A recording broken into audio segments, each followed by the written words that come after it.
Oh, Revel Silence. in Silence. That Yeah, that one, Revel in because Silence. producing white is incredibly hard. Well, you've got Grand Abolisher in here too. I do. That is fair, actually. I do have Grand Abolisher in here, Mm. but wait for an instant. I don't know. You got Grand Like it's a Abolisher in silence, there. but It's fair. Grand Abolisher, I can like I need this for value for Tymna attacker. Which, if I'm casting Revel in Silence, there's no really argument to be made for letting it There is resolve, a and also it creature being on an the front instant. side. If you're running Ranger Captain, you're running Grand Abolisher.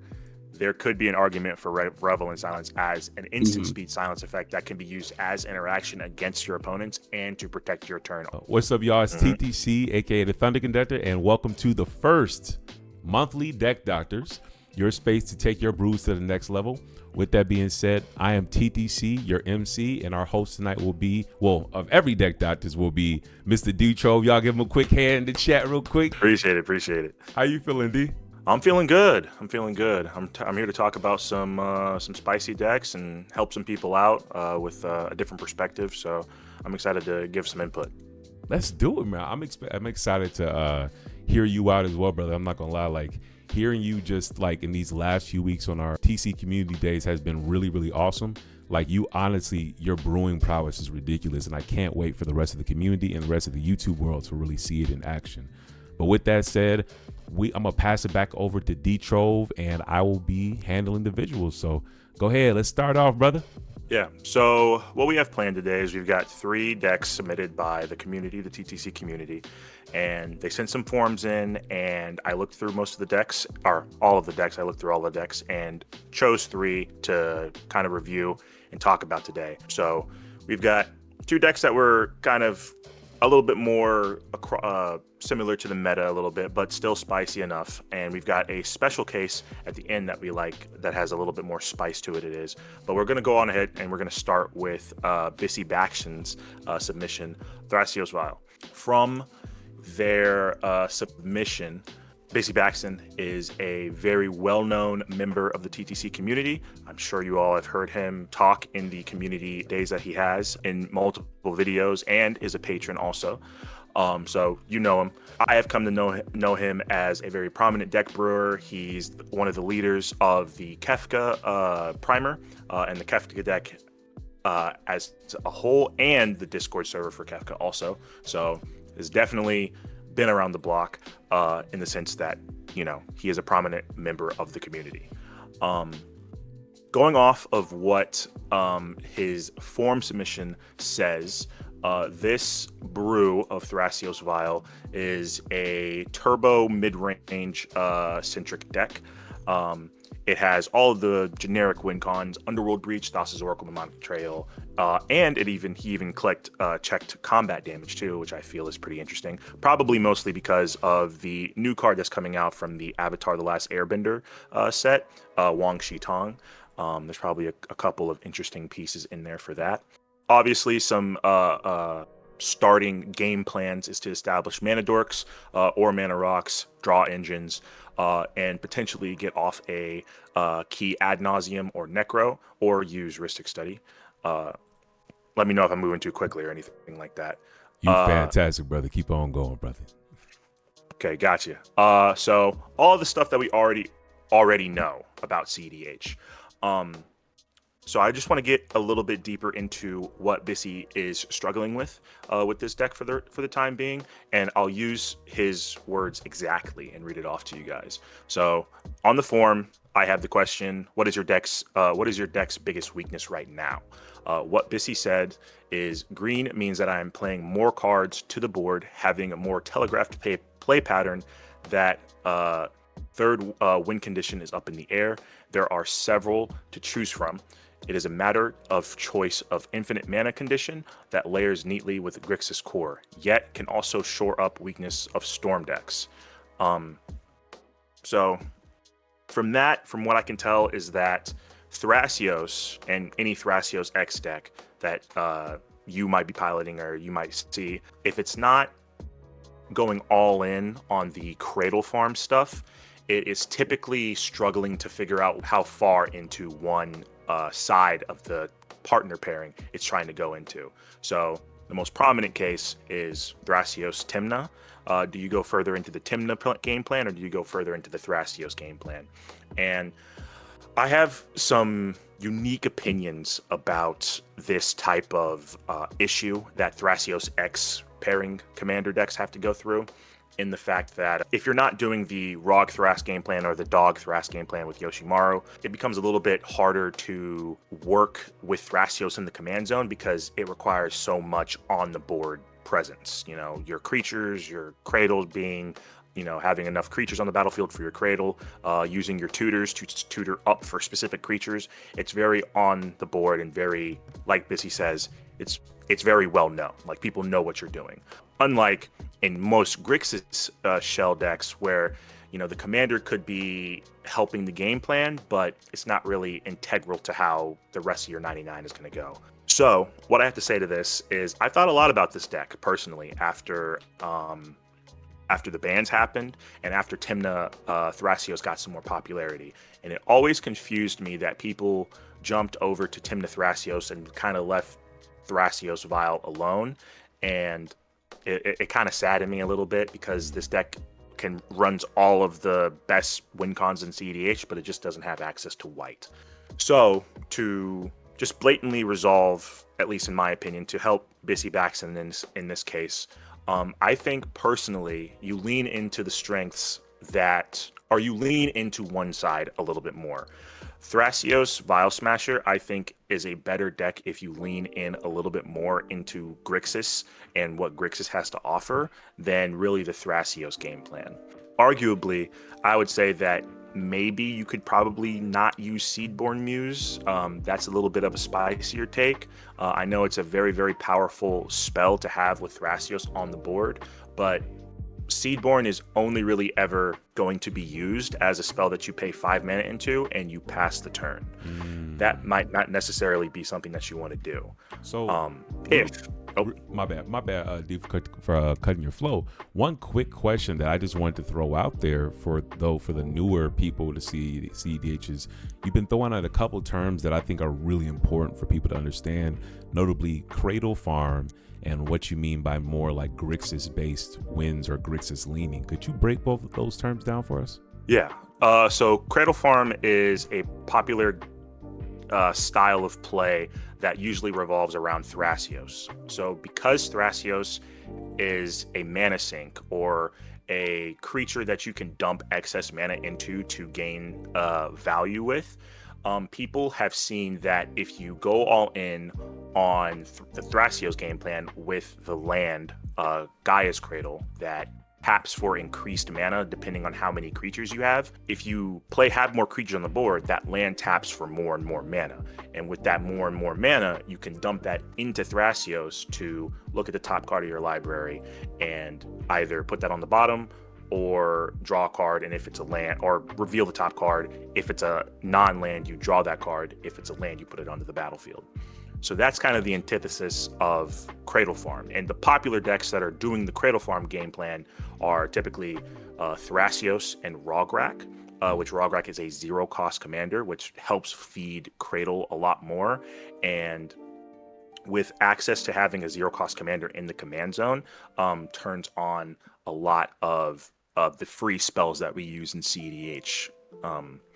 A very, very powerful card, and is also very powerful in the Grixis shell of things when you pair Rograk with Silas. Silas, Rin, and Rograk are the Grixis counterpart that we're going to be talking about, that I'm talking about, where it's all about speed and control and using the most powerful spells in these colors that we have access to.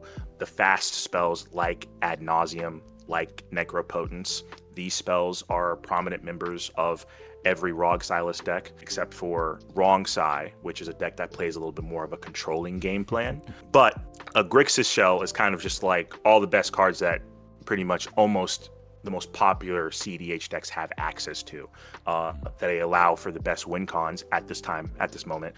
Underworld Breach, Lion's Eye Diamond, and Brain Freeze, that popular win con, which is located in Bissy Baxton's deck, also gives us access to Thras' Oracle, Demonic Consultation, and Tainted Pact, which is another very tight-knit win con that allows you to just blatantly just win the game if you have less than your devotion to blue pips on the battlefield.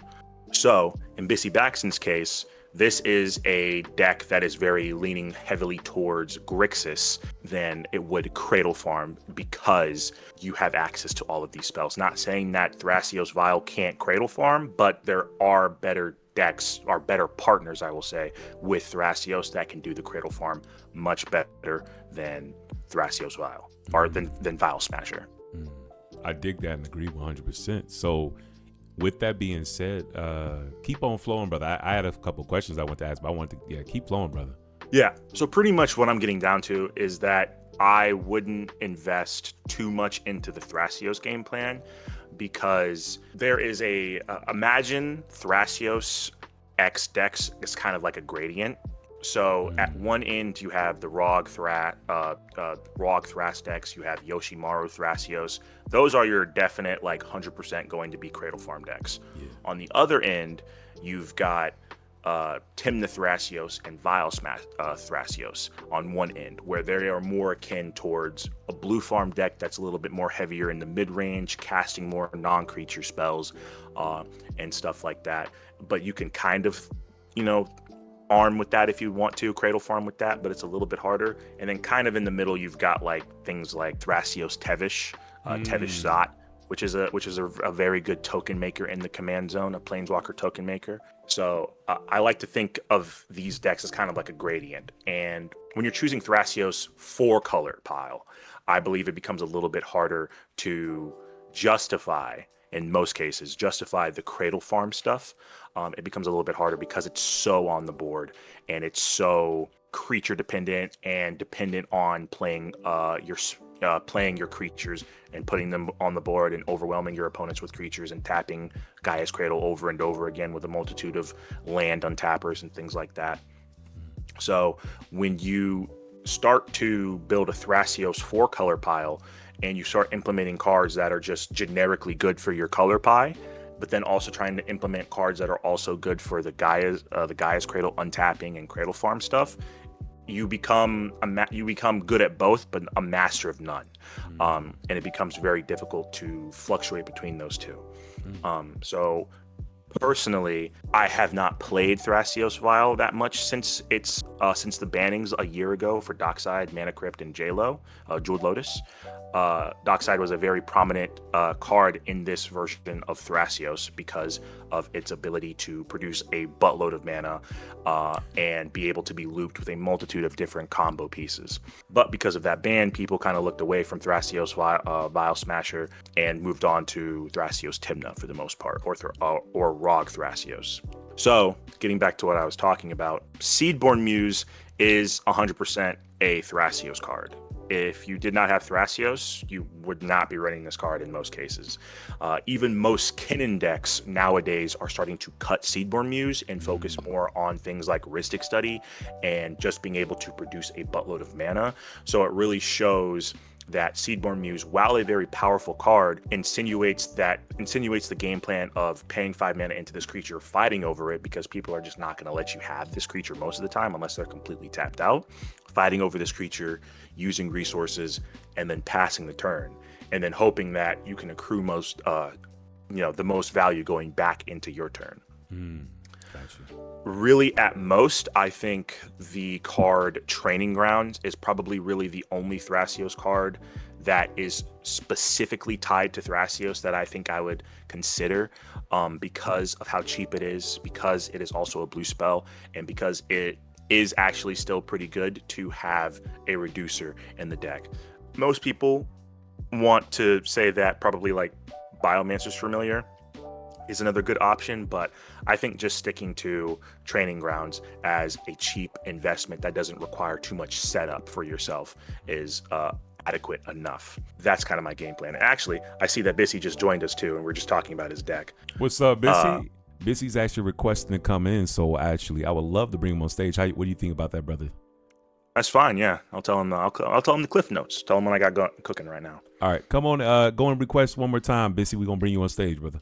Good evening, good evening, good evening. Good What's evening. up? How's it going so far? Pretty good, man. How are you doing? Not bad, not bad. Lots of craziness with the family. That's how it goes. I'm And glad you can make it, man. right now we're eating dinner. So That's what's up. So I'm just going over a little bit of the cliff notes. I kind of explained what you said your issue was with the deck, and since you're here, I just want to get a better understanding from reading your form. Your issue that you were talking about is that the green, adding green to this Grixis shell that you've created, puts a little bit more pressure on the board and makes your game plan a little bit more on the nose. Is that akin to what the issue is you're having? yeah. So the basic problem, I'll call it a problem that I'm having is the more you play to the board, the more face up your power is, and the angle of your most likely attack, right? But Grixis has the ability to go just whoops a daisy breach, or that one D tutor is exactly the piece that you're supposed to interact with, and now you can't anymore. And this deck in particular, there's so many different creature combos, like just creature based combos, or Docent it being a creature based silence. Like it really could be just one tutor, and that was the last time you could have used your Fierce Guardianship.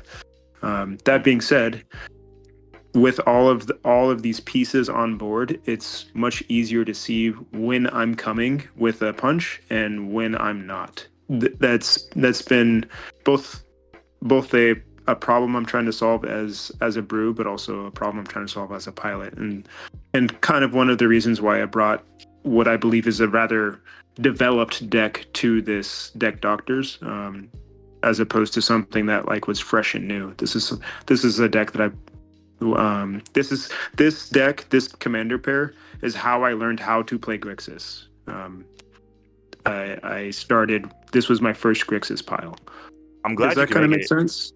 Yeah, it makes perfect sense. I'm glad you can make it. And I'm glad you could clarify a little bit more about like what you were struggling with or what you think you have as a problem with this deck. You know what I mean? I don't mean to put it like so harshly, but what you're trying to No. work to resolve.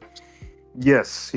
A problem set or difficulty. I'm not sure what the term is. So, Yeah. but that's all. I don't want to get in the way of the flow of what's going on here. You part of the and, flow, brother. No, you good, man. Yeah. No, you're good. Yeah. But what I was really mostly saying, just to tell you right now, I think of Thrasios X decks, like Thrasios pairing decks, as a gradient. So I put Rog Thras, Yoshimaru Thras on one end. I put Tymna Thrasios and Thrasios Vial Smasher on another end.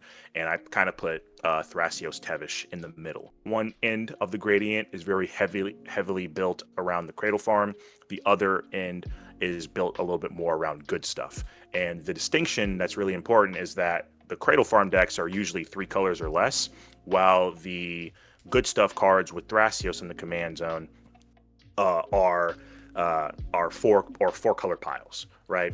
So when you're broadening your color pie, you are put in a position where you're forced to put a lot more generically good stuff in your deck, and that can be a little bit hard to balance when you're putting cards that are not necessarily good in every deck, but only good in Thrasios decks, right? So what I was just talking about, before you joined, was that I would, maybe not heavily, but I would take a second look at some of the Thrasios specific cards in the deck. Things like Seedborn Muse is the glaring one that I'm seeing, that I think is a pretty like valid choice in cutting that card, because in retrospect, if you compare Seedborn Muse to Adnaz, they are the same mana cost, and they pretty much do almost the same thing. You're trying to get value on other people's turns, while Seedborn Muse is, like you said, on the battlefield, very on the nose, and can oftentimes create an issue where you are more of an issue, like where people think you are more of a problem than you actually are, and you're just trying to catch ahead and get ahead, or you're trying to catch up to other people, and this is the only way. People are always going to be more scared of something that is consistently on the board than what's going to be in your hand, because they don't know what's in your hand, right? So I think Seedborn Muse is one that could be heavily considered. For me personally, as a brewer, actually, and I'll continue on. I think Training Grounds is a perfectly acceptable piece. It's low to the ground. It's very, very cheap. It's also a blue spell that can be pitched to all of your counter spells that you require a blue spell to have, or a blue card in hand to pitch to. I think that's perfectly fine. Another thing, so those two I think are worth considering. So I think Training Grounds can stay in there. I think Seedborn Muse could be talked about. It's still powerful enough that it could be added into the deck, but I think you're already on Ad Nauseam, and it kind of does the exact same thing for the most part. But me personally, as a deck brewer who has thought about this deck a lot, I am not a huge fan of the Devoted Druid and what is it? Brewmaster? No, Brewmaster. Brewmaster. Ooh. Brewmaster. I am personally not a big fan of this combo specifically. I think Brewmaster is kind of another dead card, and this is a little bit of like Buck Wild territory, but I'm just giving my opinions. I would much rather have access to Machine God's Effigy, which is another card that can also combo with Devoted Druid. It's another card that can combo with Devoted Druid. I am more of a fan of having these two cards in the deck because, at least with Machine God's Effigy, it doesn't only have to be a combo for Devoted Druid. It can be a artifact version of Bowmaster, so that your Bowmaster will always stay on the battlefield and nobody else can do anything about it. It can also be somebody else's Cannon, because you have access to run Cannon, but you don't want to put that in your deck all the time. It can be a very powerful commander for somebody else, or it could be a silence effect that somebody put on the battlefield and didn't get rid of. So it's a flexible option, while Hazel's Brewmaster is a little bit of a linear option. It's only really there and only really going to be used for the Brewmaster combo. For the Devoted Druid combo.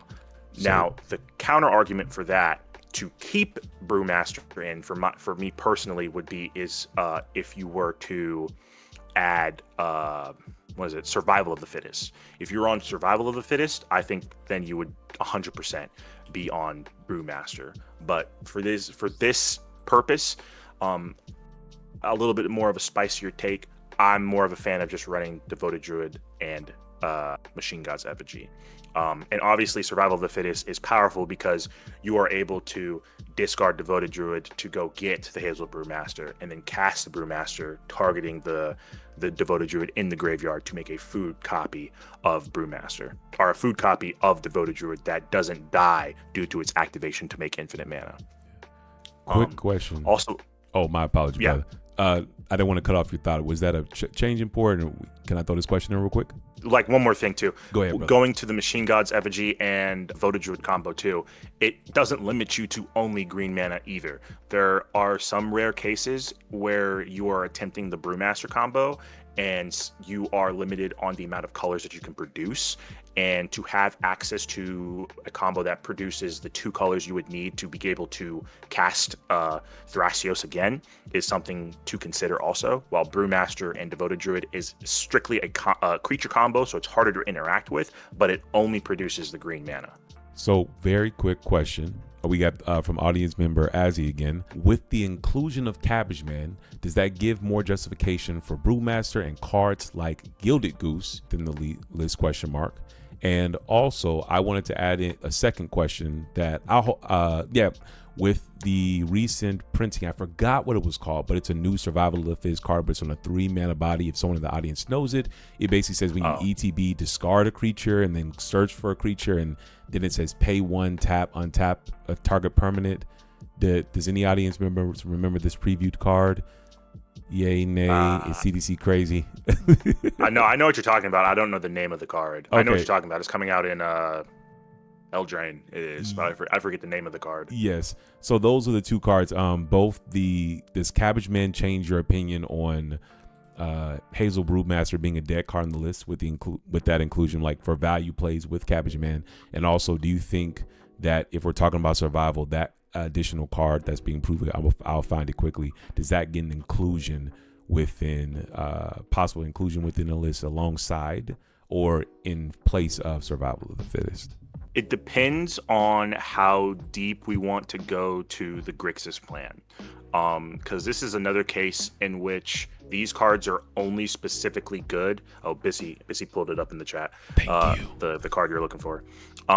These cards are only specifically good, or specifically, I won't say specifically good. These cards are only specifically playable in this deck, right?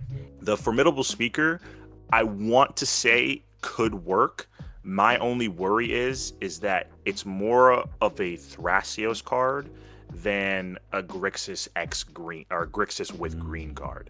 My only thing is that it's a Cradle untapper. You know what I mean? It's another Cradle untapper, and untapping Cradle is not really the game plan that you would want to be doing, at least in my opinion, that you would want to be doing with Grixis X or Grixis with green.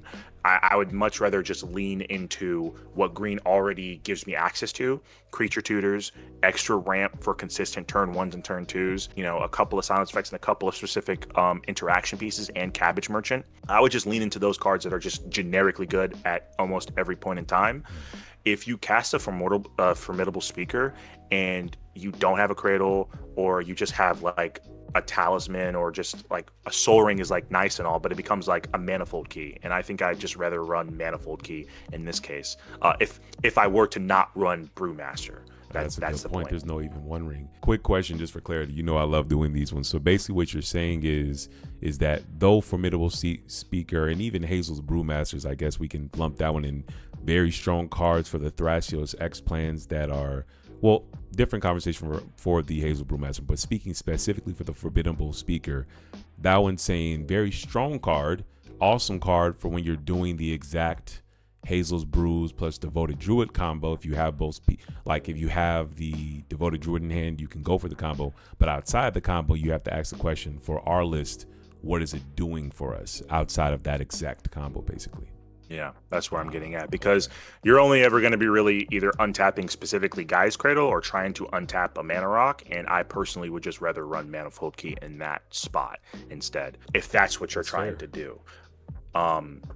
If we go a little bit further into to what Thrasios is good at, then Formidable Speaker can probably be an easy include, but it depends on how far you're willing to go for the Thrasios game plan, which I think is still very viable too, right? Because Thrasios game plan is still very strong. I just like when the deck is a little bit more focused, and maybe I'm wrong, but like I think like pitching a little bit further into like what Grixis is good at with the support of green can do us a lot of good, especially when we're running cards like Adnaz, like Necropotence. 100%. And I just wanted to throw this in here before you go back to, I wanted to ask, kind of pick it back to the Hazel's Brew before you went on to your next point for Bissy. One thing I want to give you flowers for is the discipline you're showing within your brewing, whether anyone agrees with it or not. I even am looking at some of these cards like, oh, it automatically included, and then you bring up like, well, every time you go towards the Thrasios game plan, you're taking a step away, usually at least, from this card, from the Grixis Plus game plan, and not, these cards don't always serve each other. Like, of course, like we bring up a Cabbage Merchant is an example of something that's completely different that feeds both game plans, but it's like a Formidable Speaker is an amazing example of like super powerful card. But this is actually the first time I've looked at this card and I listen, like, oh shoot, you're right, bro. Like, this is it's a strong Thrasios card, and even great with that specific combo, but the farther away with the Hazel's Brews plus Devoted Druid combo, but the farther away you get from that combo, the less good this card gets. And would you rather just not run something that serves your core gameplay of Grixis versus trying to splash into something that could dilute your consistency? And in a singleton 99 format, we thrive in consistency, because consistency is king at the end of the day. That's how we're able to consistently, whether we trying to win on turn 2 to 4 consistently, that's, we take out everything doesn't serve our core game plan, which is the beauty of building your decks, win con focusing, working backwards, like building your decks backwards, where win con all the way back to the commanders. So I think I just wanted to bring that up, right or wrong. Well, no, I don't think you're wrong. I think that you're being disciplined within it, and it's unorthodox because most people, because we're playing a format that was built first off being a casual format, and we all want to play our synergy and do our thing and do those cards that make us feel good. However, it can be argued when you're playing the most competitive, yeah, there's going to be some things that feel good, but then you also have to be able to kill your darlings. So I think there is a lot of subjectiveness to whether anything is right or wrong, but I think this is a fair point when it comes to like being objective and saying, man, that's a really powerful card, but is that really what your list is going for? So I think that's really fair, brother. Yeah. And I see that Bissy has a few things to say. So Yes. Go ahead, Bissy, let me know what you think. Hey, so doubling down, nice job with the discipline and really dissecting. I don't know if you played this list, but it sounds like you put 100 games in a list that you've never touched type thing. I think about it a Man's a lot. monster, bro. I think about it a lot. So a couple comments about Hazel specifically before we transition to another card. But something I didn't think about until a recent, oh my gosh, keeping tabs. But if with the Cabbage Man, cutting Seedborn was actually a recent add. It's been in and out of the list through eternity. It's basically the 101st card that keeps going in.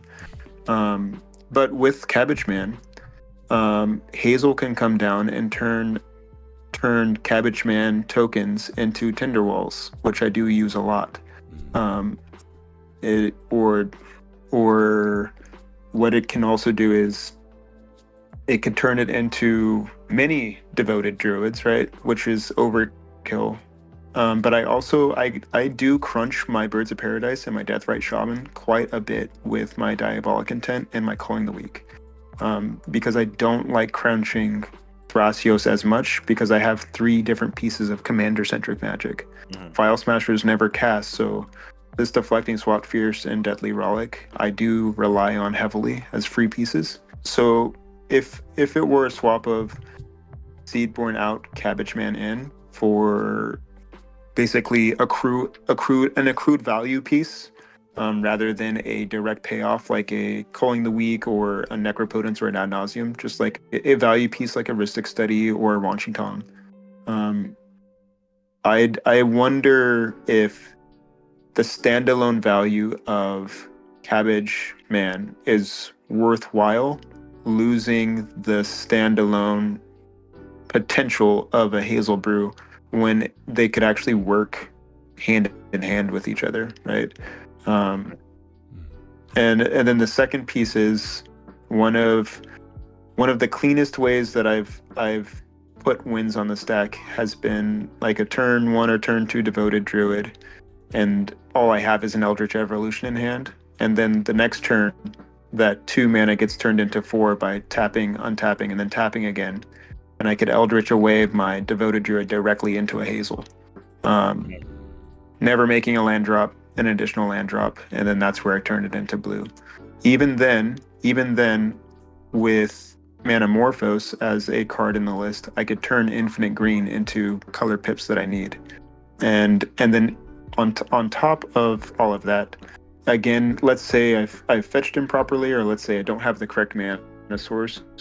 Infinite Green plus a black turns the Calling Ritual into convertible mana into an Ad Naus and things like that. Or into, I've done this as well, where I've made Infinite Green, cast the Machine God's Effigy with my Infinite Green, and then now I have the blue. Which sounds redundant, but you are right in saying that like Infinite Green doesn't cast Thrasios. And Thrasios is often a Swords to Plowshares target with a Hazel in the stack. So I know that I went down like 3 different paths there with these basically 2 cards in 1 slot, but that's kind of where, or rather, I have a heavy hand of pushback for cutting Hazel when I think about a creature-based combo in this color pair. And I keep saying creature-based in the sense that is the one thing that Grixis doesn't have, right? That is a perk to playing an additional color here, is I do not have a Grand Abolisher, so I can just storm, and I don't have a Swift Reconfiguration or something like that, or whatever, and I don't really see much value in grabbing like a Kiki Jiki in this slot to do something very similar, or a Deceiver Hierarch or whatever. Just having like a clean, this is graveyard interaction. This also can reproduce dorks that I've crunched. It can reproduce Tinderwalls that I crunched. And then making that really good point of Cabbage Merchant, having copious amounts of, I don't know, hasty, ignorable hierarchs, right? Every time an opponent casts a spell, I get a repeatable treasure. you know, That was my question right there. I was like, was that what you were talking about? Because that sounds freaking busted, bro. But please continue. yeah, it's a hasty dork, or it is really common for me to like Summoner's Pact for Tinderwall. In fact, it's a move I stole directly from you, Deedrove. Like I had never seen that play until you did it, and I'm like, whoa, that's mine now. That's mine. That's fine now. But anyway, those were like my rambling comments around those two cards, but mostly focused for in defense of Hazel Broodmaster. I wonder what your pushback is against those tertiary points. Mm-hmm. Yeah. So my pushback for it is, and I think what you're saying is completely and utterly valid. It's the balance that we have to work towards on how far into Grixis you want to go, right? Because there is definitely, I see deck building sometimes sometimes as like a very black and white thing. Sometimes like this is very good, this is this could be worked on a little bit, and sometimes it might be a little bit a gray area in between. But when it comes to a deck like this where it's got established commanders in the command zone, established win cons in the 99, it's got a very, very good amount of the generic good cards that we already run in cEDH. When I see Thrasios Vial Smasher, I see a deck that is heavily focused in Grixis and is just using green as a support color, fully a support color. I do not want to see a Hazel's Brewmaster and before I see a Devoted Druid. I do not want to see that. I don't want to see a Hazel Brewmasters off of a Adnaz. I don't want to see it through a Necro. I don't want to see it in any of these specific locations. I don't want to see it off the top of my when I'm drawing a card for Ristic Study. I don't want to see that card. Now, like I said, your pushback towards my claim to cutting it is very valid, and that's where that balance comes through, how deep you want to go into the Grixis shell. And it is completely valid because Grixis has a lot of trouble winning games without casting non-creature spells a lot of the time. So having a combo that's completely creature-based is completely fine. And even like I said, me wanting to cut Hazels for Machine God's Effigy, guess what? That's a non-creature spell. It's an artifact on the stack. Very interactable. I just noticed he does have both in currently right now. He has the Machine Gods plus the Hazels, but keep going, brother. Yeah. All I'm saying is that if this was my list and I cut Brewmasters and I was trying to do a Devoted Druid combo, I'm still using a non-creature spell to attempt to win the game, right? And when I see Thrasios Vial Smasher, I want to lean heavier into the Adnaz and the Necropotence and things like that. And I want to make sure that those spells, when I'm using them to gain a lot of card advantage, that I'm not seeing as many cards that I need to try and like fumble with and get around and things. But it's a very, very small percentage thing because you could very easily see that card and then see a Demonic Tutor and be like, oh, okay, this is bad. This is pretty much the same thing.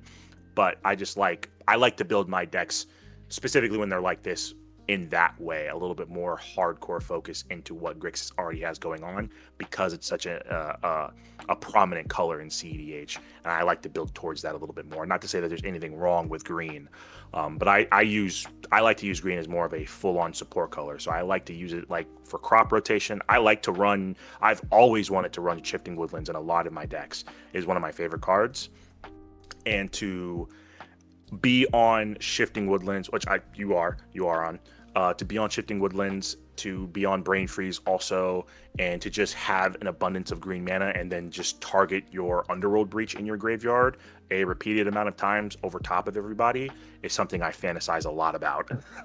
I fantasize a lot about that all the time. I want that to happen so badly. It has yet to happen to me.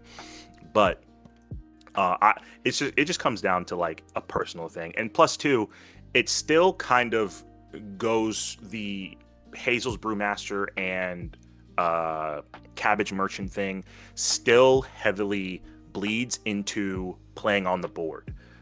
It does, because when you're playing a Thrasios deck that has access to black, people are going to assume, people are going to know that you're on Brewmasters, or assume that you're on Brewmasters. So when you have that Cabbage Merchant making 10, 12 food tokens, and you tutor using a Court of Calling for 4, people are going to be like, whoa, this is going to probably get a Brewmaster, potentially. They might not happen all the time, but there's always going to be that one player who probably is just like, okay, what are we going to do here? It might be a Brewmaster. What's in your graveyard? You can work around that 100%.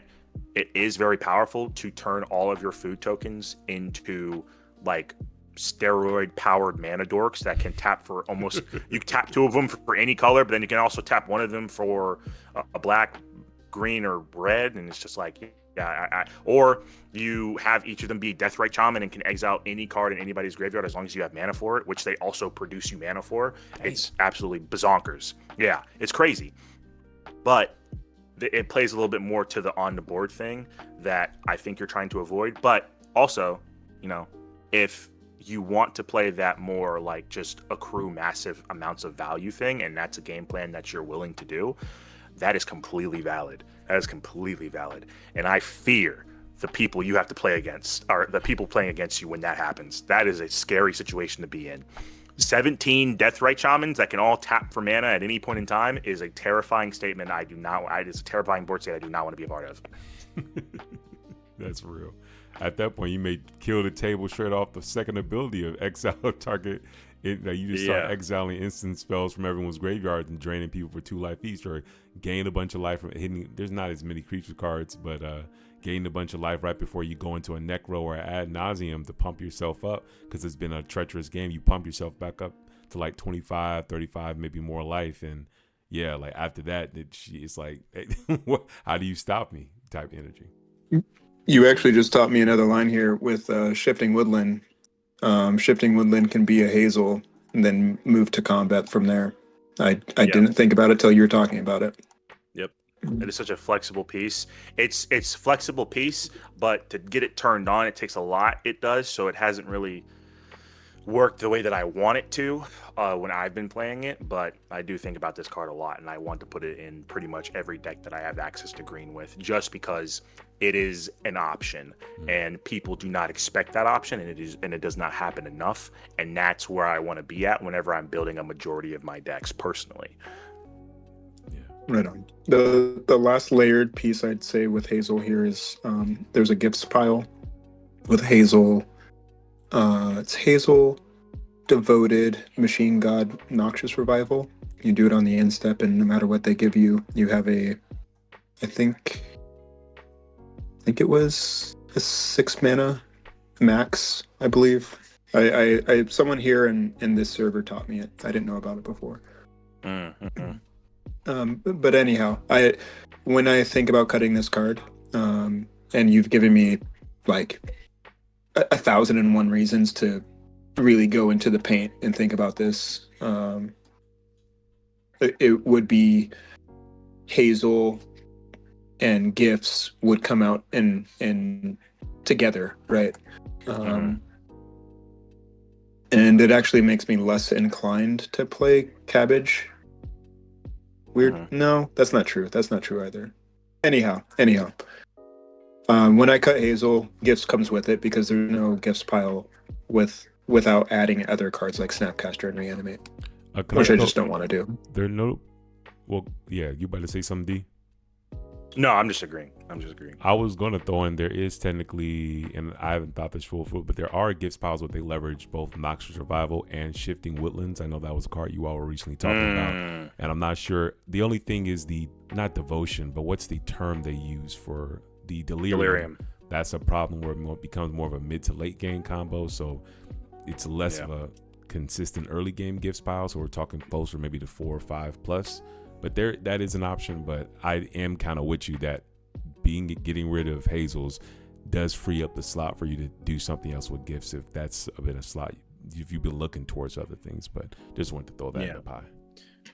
And I just want to bounce all the way back to the beginning of this too. It is purely just a difference in deck brewing style. Like I said, I see this deck, I see these two commanders in the command zone, and I'm like, I want to focus in heavily on the ad nos game plan and the game plan that Grixis gives me access to with the addition of green. There is space for Hazel's Brewmaster in this deck. I think Seedborn Muse is a card that should be considered to be cut, but I think Hazel Brewmasters is a little bit of a spicier take that is just from me personally. Bissy listed off some great reasons to keep playing the deck, along with the synergy with Cabbage Merchant, the fact that there is a gifts ungiven line in the deck also. There is reason to play that combo in the deck, and leaning into more of the Grixis shell like I wanted to do leans into the weakness that Grixis also has without having that it doesn't have creature combos. So yeah. 100%. One last question I have before we move on to the next deck, and I just want to first, before I just say, bro, you in your flow state, bro. Keep flowing. You brought up earlier, my question was, you brought up earlier Training Grounds. If you all are not familiar with it, 1 blue activated abilities of creatures you control cost 2 less to activate. This ability can't reduce the mana in the cost to less than 1 mana. I see this card many times and listen, I think like, dang, I understand like it's only a 2 mana commander, but this could be something that's doing something by itself. And when I looked at Bissy's sideboard, I see some really awesome possible inclusions. Big one that points at me is Fairy Mastermind, 2 mana colorless blue flying flash. Whenever an opponent draws their second card each turn, you draw a card, and that's 3 colors in the blue. Each player draws a card. Both a card, they can kill the table, both brain freeze at okay, that's cute, but on the base floor level is it draws cards by itself, is another body to sack the culling ritual, can actually be killed by your not culling ritual, sack it to your culling the weak. It can be killed by your culling ritual to increase the count. You flash it in step right before you plan on culling ritual. Like, has a lot of uses there, and I want to get your thoughts on that possible switch out, if that's something you consider, or do you think keeping at least 1 or 2 pieces that make Thrasios useful like within the list? I think there could be a consideration for that if you were to keep the Training Grounds in the deck. I don't think there's any reason not to run it. I think it's completely up to Bissy. I know that they're not on it and they're trying out Wang Shi Tong, the librarian. Instead, at least I think that's the card-to-card trade that they're doing. I think there could be a little bit more like over-the-top synergy with keeping Fairy Mastermind in the deck. The only thing that I worry about is giving cards to your opponents. Yeah. And Wang Shi Tong doesn't do that. Because if you're in a situation where you are relying on Fairy Mastermind activations instead of if you're relying on Fairy Mastermind activations instead of Thrasios activations, like if there's like a Dranith out or something like that and you can't get access to Thrasios, I don't feel comfortable relying on that activation wise, right? Just as a card like drawing creature, I think it's okay. But I think personally, I think Bissy, tell me how Wang Shi Tong works. I really fuck with that card. Oh, I'm talking about training ground specifically, not the one taking like that switch out, Training Grounds out for Fairy Mastermind ? Oh, taking Training Grounds out for Fairy Mastermind. Yeah. That was my question. Yeah.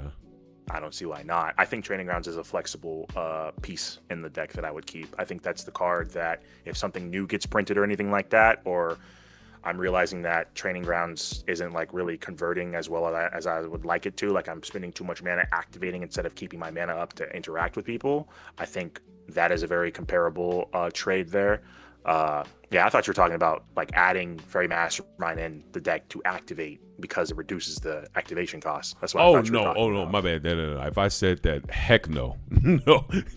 Yeah, I was like, maybe, but I don't want to. No. We're not trying to race towards giving our opponents fresh hands. Just to give, I want to make sure we can get to the next deck because we got another spicy deck coming up. And I'm going to continue to say thank you, brother, for an amazing reflection point so far. Very good points about the power of Wang Shi Tong, as well as the the downfall, like I always say Fairy Mastermind is phenomenal because it's the only 2 mana card draw engine creature that can activate itself. However, there is still the downside of, like, if I'm in 0 cards, my opponents have more cards, they're still having more cards than me. And I do catch up just a tad bit from getting the triple draw eventually. If I were to put up to 8 mana in, it's still a tough sell for a lot of people. But one last thing I want to throw that Bissy has in the side chat is crop plus E-zone are slots I want, to be honest. 1 colorless plus 1 green for flash speed is a buff to the Necronaz lines, and that is touching on notably the big point you were talking about when it came to leaning harder to the Grixis, allowing him to, like, hey, post that Nas, I can just hit this crop. Post in the Necro turn, I can hit this crop, like, and get into the E-zone to enable more Grixis shenanigans. And so he wanted to get your opinion on that one. Yeah, I think that's major. I already love that type of game plan and style, and playing at instant speed is all the craze right now. And you're already playing a deck where you're trying to produce a lot of mana. So to have access to a card that allows you to get, hey, I'm going to get this land to go at instant speed, or hey, I'm going to get my Gaia's Cradle so that I can tap for 4 or 5 mana, I think is something to consider. Again, I'm not 100% sure what you would cut for that. Probably Training Grounds for the most part, I think, is the flexible slot. And that would you would focus a little bit heavier on the Grixis style of things. Yeah. I just don't know what land you would cut for it. I think you'd have to really test out and see what lands you're not really tutoring for, like, or what fetch lands are not really getting. I don't really know how to work with mana bases that well, but I think that's worth considering. It doesn't need to be the case because you are on Valley and Born Upon the Wind. But I think it's worth considering as an extra flash enabler, most certainly. Gotcha. Well, thank you so much. We also got to thank you from Bissy saying, thanks, Doc. So nice to have the fresh eyes on this. So thank you, D-Trove. Thank you, D-Trove. I know. Yeah, no problem, man. Yeah. So any other last points before we transition to our next deck, or for this Thrasios Vial Smasher list, or you think we ready for the next list? One last thing. Let me know how Wang Shi Tong works, man. Yeah, that's about it. If you all are not familiar, Wang Shi Tong is a new spoiled card from the Avatar: The Last Airbender set.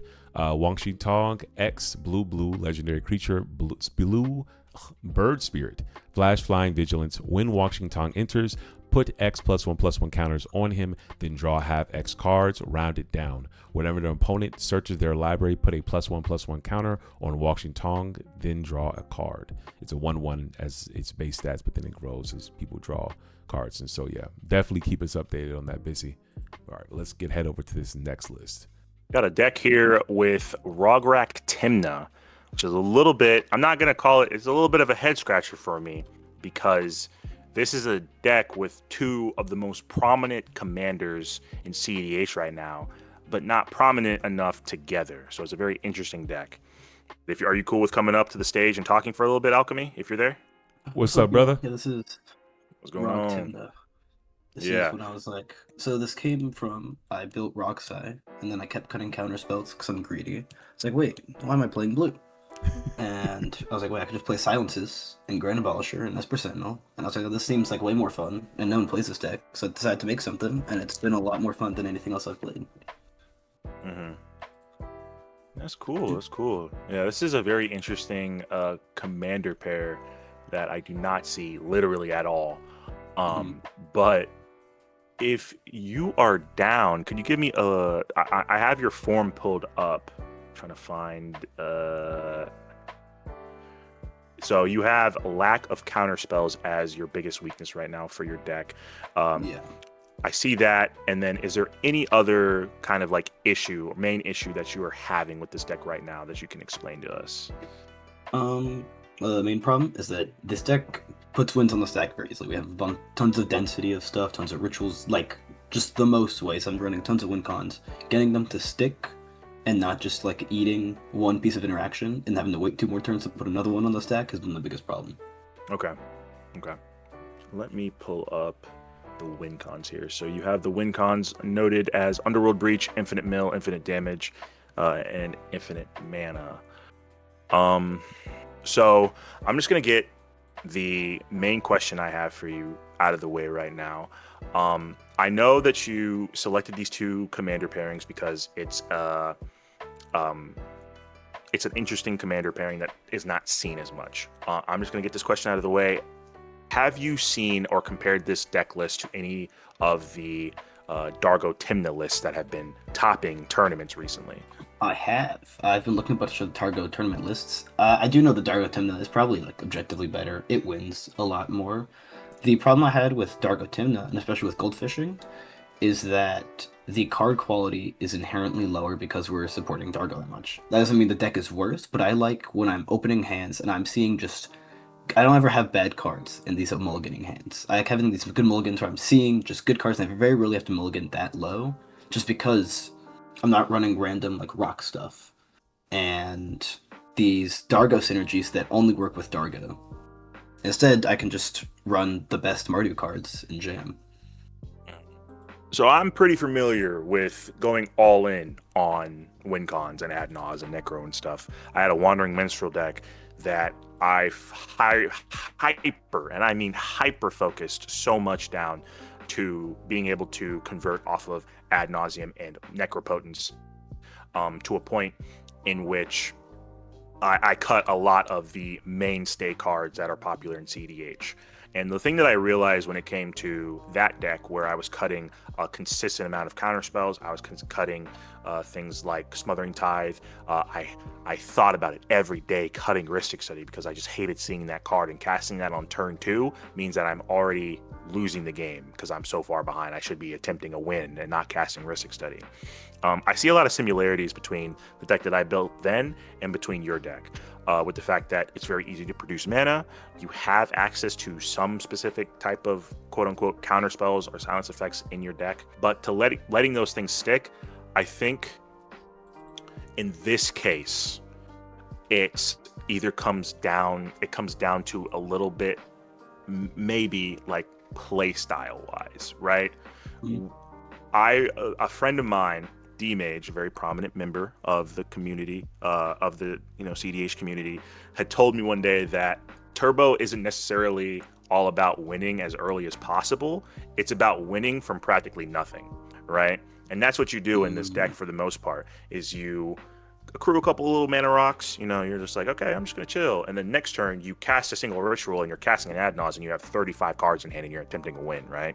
So when it comes down to that, it might just be playstyle difference, because I don't think that Raw Tymna is necessarily bad. I think it struggles compared to the other Mardu commanders that we are seeing in cEDH right now, because for the most part, most of them have some type of combo potential in the command zone or some type of protection, quote unquote. And when I mean protection, I mean like Krark Tymna, right? Like, it's very hard to interact with a Krark deck because it's flipping cards to copy your instants and sorcery spells constantly, right? So it might just be a difference of trying to be like, okay, I have the turbo game plan. Do I have the interaction, right? Do I have the silence? Can I get a creature out on the battlefield that allows me to prevent people from casting spells on my turn so that I can push? Because it's not about winning as fast as possible most of the time. It's about finding your window and making sure that you can win from a very, very low board state. At least that's my personal opinion. Does that make sense? Yeah, I hear you. Just like Fork Poppy says, my question was going to be is if it felt like enough win cons, because it seemed like the reason we see more Dargo Tymna and Celeste was more win cons built into the command zone, which goes off of what I was already talking about. A lot of Mardu commanders already have that win con built into the command zone already. So it's a little bit tough because I think the deck is built in a very good way. Like, it has the silence effects, it has your combo pieces, and everything like that. It just might be a little bit just like making sure that you have the silence effects up and stuff like that. which playstyle wise, like I'm pretty okay, but like I could also use some help, so I can't really fix you on that. You know what I mean? You just got to hit the games a little bit more. Does that sound okay? Yeah, no, this makes sense. I'm hearing you. Okay. Other than that, I have to ask: have you played the Will of the Jeskai at all in the deck, and how has that been? I've only gotten like 5 or 6 total games on it. I have been goldfishing a lot on it, and Will of Jeskai has been very consistent. Either as like a wheel or just recast Dark Ritual, recast Tutor, or just something, or just a way. It's like a second breach almost. Sometimes after I go for a win attempt, it gets shut down. Getting Will of the Jeskai can just let me run it all back, or something like not as the same card, but Severick acts almost similarly because it lets us rerun a breach win con or just an attempt that we've already tried, very much. Okay, that makes sense. I think that's a very interesting piece actually to have in the deck. Actually, when you're producing so much mana and you're able to just play a spell that allows you to do things again, I think that's actually very, very strong. And to have that early consistency of Rog on turn 1, your interaction pieces, deflecting swat, deadly relic are turned on. Your Springleaf Drum that allows you to tap a creature for a mana is also turned on. When those spells are turned on, that consistent turn 1, turn 2 mana push is really going to be there a lot more consistently than it would be if you were playing Tymna Dargo. Mm-hmm. So I like that style so much. Just throwing this in real quick. We have Bissy saying, Rog is about turn 1 mana, right? Question mark. The win cons are in black, red, X. So turn 1 payoffs are the name of the game. Kind of a comic question. Wanted to get your opinion on that one, D-Trove. Yeah. In every Rog X deck, right? Rog is there specifically to produce mana and turn on those commander-centric spells. In this deck, you have access to the Deflecting Swat, Deadly Relic, like I already mentioned. You have access to the Flare of Duplication, which is incredibly strong, especially in an ad nauseam focus meta that we're in right now. Being able to just sack your 0-drop commander that is a red permanent, a red creature, sacking that to copy that spell over top of somebody else's ad nauseum is incredibly powerful. And I mean, like, having access to that early burst of mana can make a lot of things in this deck function a lot quicker, which builds into the ad naus game plan. I agree with you. I think you've got a pretty good synopsis on what the deck's trying to do. Mm-hmm. I will say this: the one thing that worries me about this deck is Peer into the Abyss. How has that been for you? This card I actually have gotten in a game, and it did win me a game just because of cards like Culling the Weak and Phyrexian Tower that we have because of Rogrek does give us the ability to just get this down like incredibly early. Yeah, it's just been good. Or also with Citadel, having a card that I can just top deck with Imseal or Vamp Tutor to just guarantee the win right there because I'm not on Aetherflux Sensei's top, because those are cards that are dead. Like I don't ever want to see Aetherflux in my hand. But having Peer into the Abyss gives me an option for top deck Tutor, get Peer, gem a win. Just guaranteed every time, which has been nice. Okay. Yeah. I personally, without any build path up towards it, I mean, I haven't played your deck, and I imagine it just casts rituals like one after another. So I believe you in the fact that you can reliably cast these spells.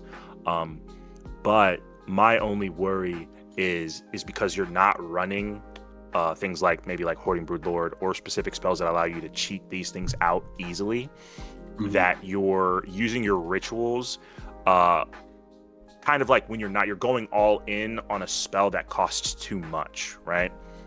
Like you can cast your rituals and you can make 5 mana pretty easily. So casting something like Ad Naus that gives you that burst of card draw that you're looking for, I imagine I'm more okay with losing out on that than somebody countering my Peer into the Abyss or my Bolas of Citadel, right? And with those spells being so mana intensive, those are spells that you're going to be casting. I mean, I'm just assuming on like turn 3 or turn 4 if you're not already trying to cast an Ad Naus. Also, those are pretty big hits for your Ad Naus too, right? in an Adnos focused deck. I'm guessing it's an Adnos focused deck. Yeah, I mean, I will say I'm used to playing Nala, where we have like Scholar of the Ages and Hoarding Broodlord as big hits already, and honestly, Nala's works great in that deck too. Like having Hmm. like not being able to go to like 7 isn't that bad. It looks bad on paper, like wow, we can only go to like 8 life with our Adnaz. Hmm. But I mean, again, the deck has so much mana that you don't need that much with Adnaz, even when you're going down pretty low. And the rest of the cards are pretty low to the ground. It's not like I have a bunch of 5 drops or 6 drops. It's just like Citadel, Adnaz, and Period to the Abyss, and the rest is 4 and less. Yeah. I've been convinced from TTC himself that just because I'm running big fatties in the deck doesn't necessarily mean I should also cut Adnaz. So I do believe you on that one. But when you play this deck a little bit more, I just want you to keep in mind of like the correlation that you have with your win sticking and casting like Peering to the Abyss and things like Bolas Citadel. How if you've cast these spells, like what roughly like turn are you able to really reliably get these spells off the ground? Do you know? I've had a game where I jammed a turn 1 Citadel just off like a nut draw where I would clone the weak mana Vault Citadel. But having Welder in the deck, because we're running Welder and Trash for Treasure to support Citadel as well, and Entomb, so we can get Citadel into play more consistently. So I have stuff like Welder, Engineer, Welder, Entomb. We've got like Engineer, Trash for Treasure gets there, and all that helps us get there. Oh yeah, I'll let you know. I gotta run more games of this deck, obviously. But getting Citadel into play is something I did want to put a heavy emphasis on, just because it wins. Side note: I've never seen Trash for Treasure. This is a legendary card. Please continue. I've never seen this card before. This card's awesome. I played it in Roxai, and I was like, wait, I don't need blue. And then I put it in here. I was like, wow, this deck does it way better because we got Stitcher Supplier in here too, so we can just nut mill a Citadel, and then just get a Trash for Treasure and win. Oh, that also reminds me, Will the Jeskai can also recast Trash for Treasure for a Citadel. It's pretty late game. Get pretty behind cool. that That's sick. Yeah. Yeah. Get behind that sounds effect. We get in white and then just lock in. So if you're having trouble sticking a win, my thought process next would be, if you're already on the amount of silence effects that you want, and there's not really any other types that you really want, my next thought process is cards like Defense Grid or Vexing Bauble, just to secure that specific piece of interaction for people who are low on mana. And like you said, you're already running like things like Goblin Engineer and Goblin Welder in your deck too. So those are artifacts that you could also bring back too. So Defense Grid is actually in the deck. I am playing Defense Grid, is? and I thought about Vexing Bauble a lot. But the problem with Vexing Bauble is that we can't win under Vexing Bauble. We have Citadel, which doesn't get around Vexing Bauble. We have Breach, and because we're doing Grinding Station and not Brain Freeze, we can't actually win around it. And Peer into the Abyss, we can't make enough mana. And same with Nas. Like, unless we have exactly the rituals, and because I'm not on Paretic and the other red ritual, Desperate Ritual, we can't win under it the same. The only way to win under it is with a dual caster mage. Which, like, So it's a non-bow. Okay, I got you. I didn't see that. I do have Hope of Gearpour, which is like a mini Vexing Bauble. If you squint at it, really funny. Got you. Okay, that is so fair and valid, actually. Yeah. So speaking of non-bows, though, how does Necro Dominance work? Does that work pretty well in your deck? I imagine it's just like a second Necro. We don't need graveyard stuff.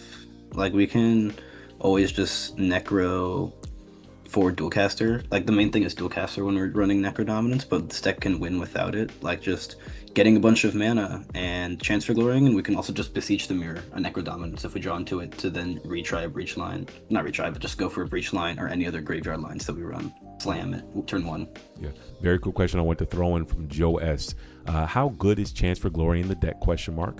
It's 3 mana and has the quote unquote lose the game. How often on that extra turn are you winning without getting interrupted? Question mark.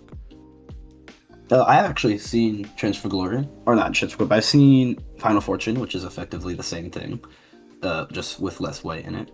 The problem with it is not the fact, this is mainly a Necrodominance or Necropotence card, Just I pay like 7 life into it turn 1, turn 2, dig for Transfer Glory or Final Fortune. The problem isn't actually winning on the next turn, because that is very easy. It's the fact that we're not playing blue and we don't have the resources to have Pact of Negation in our 33 cards in hand when we're jamming this extra turn spell. And it's this card getting countered, and now we're at 4 life and we're dying.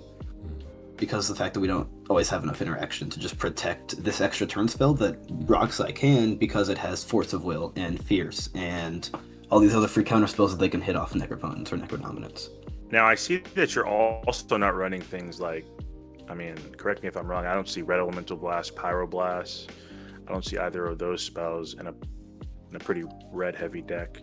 This is true. I just didn't find room for them. I'm sure they're great. I've seen them on a bunch of other ROG Tymna lists, but I've been pretty stuck on slots for a while. You guys can see my sideboard is filled with cards because I have been thinking a lot on different slots. The only slot I've really made recently is cutting a land for Citadel purposes and bringing in Stitcher Supplier. And yeah, there's a bunch of cards in here that are definitely, or like, and then I cut like Path to Exile for Rollick. This is the main few swaps I did recently. Yeah, I think it's just one of those cases where you have access to white, which is a great support color. It gives you access to the creature silence effects. It gives you access to a few instant silence effects. But because of the color identity, you are not really forced, but you need to work towards a game plan that needs to push a little bit earlier. Mm-hmm. I really do think that there needs to be a couple slots for at least Red Elemental Blast, but I think you probably need to be on both of them. If the interacting part is the issue, those are 2 spells that are interaction pieces that also can destroy Ristic Studies, Remoras, whenever you are attempting to go for your turn. Sure. Yeah, I mean, if you guys have slots for, I do think these are cards that I should be running. I just have no clue what to cut. Every single, like, this deck feels very tight on slots, aside from Infernal Tutor, which is a personal favorite, and it's been working.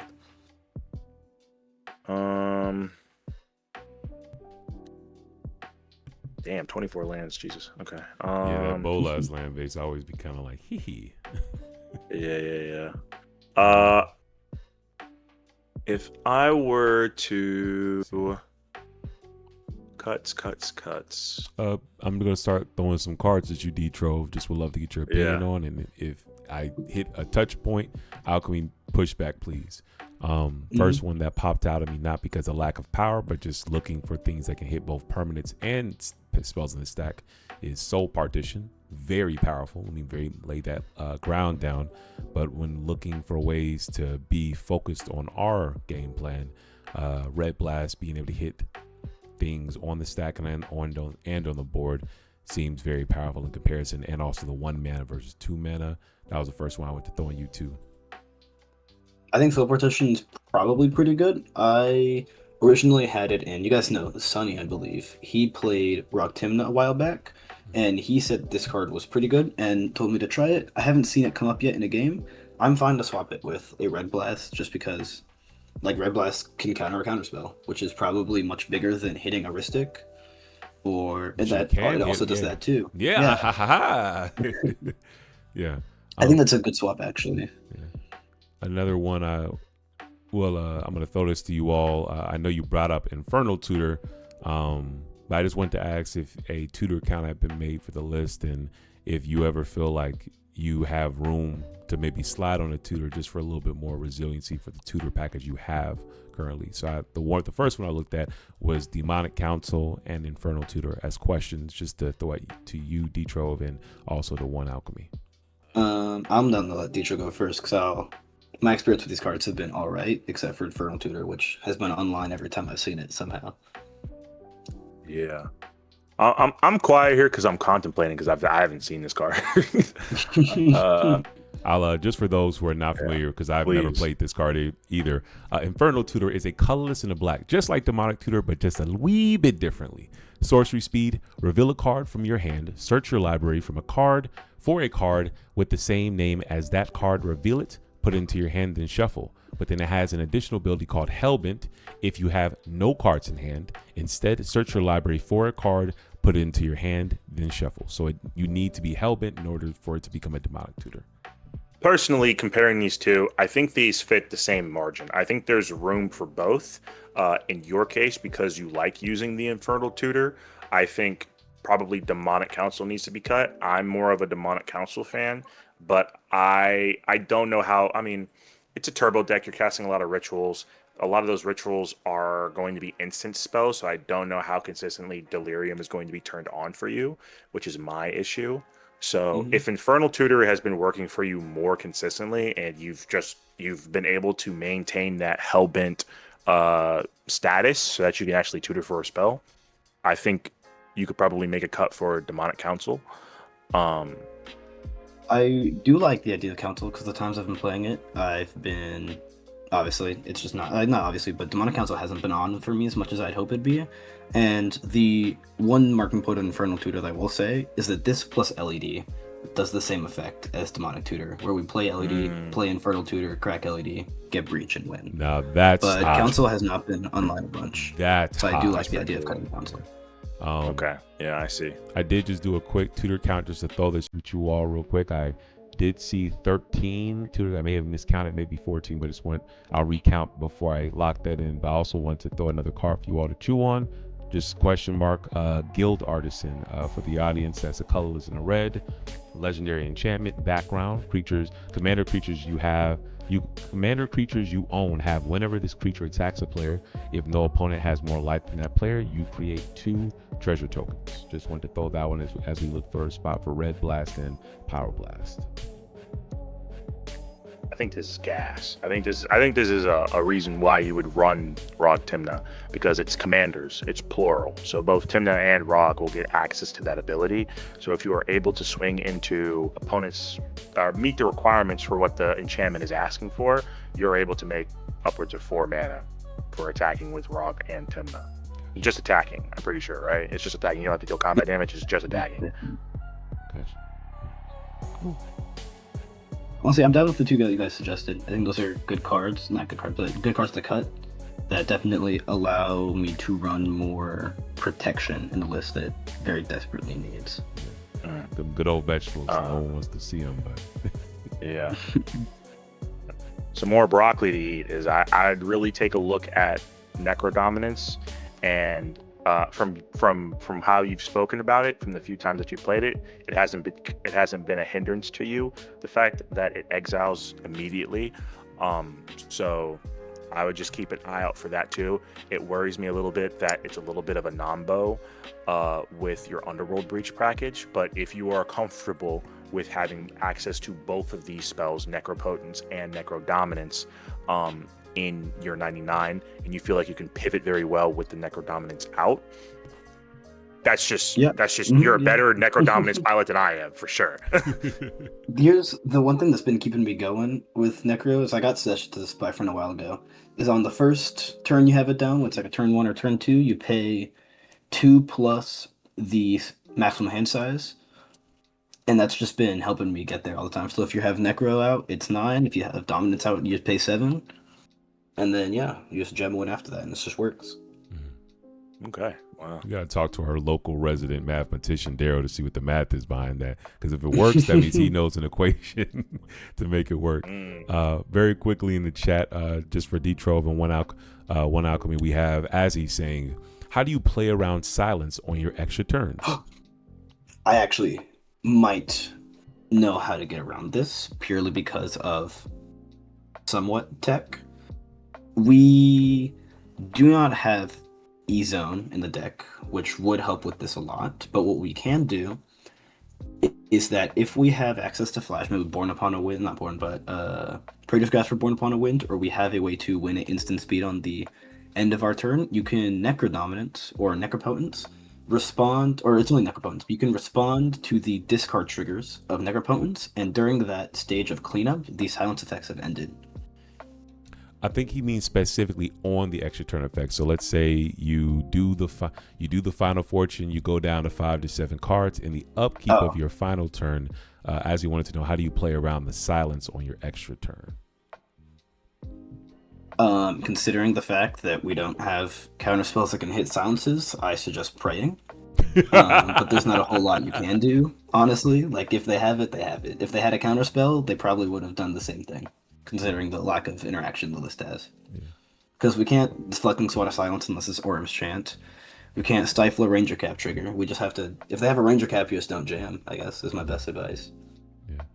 And one other question I want to throw out to both of you all was, you had brought up E-Zone, Emergent Zone, land for tap for a colorless, or you could pay 1, tap it, sacrifice this land. You may cast spells this turn as though they had flash. I want to ask how you all felt about E-Zone in this list, even if it meant possibly staying at 24 lands and swapping something out. I want to throw that to the table. I've thought about it. I don't know if it's correct or not. I think the list doesn't have enough... Because we don't have enough colorless sources or had colored sources at this point. We have City of Traders and Ancient Tomb already don't produce colors, and Gemstone Caverns doesn't produce colors half the time you see it. And I just think if we ran it, it would be cutting one of those lands, which already perform a lot better because of the fact that we're on things like Citadel and Smythe and Peer into the Abyss. I think it's good. I just don't know what I'd cut. Yeah, I think this is a situation in which, for these types of decks, when you build a deck and you think there might be an issue with it, but you just can't figure it out, I think you got to just make a small change, small cut with it, and see how the deck performs in comparison to where it was before.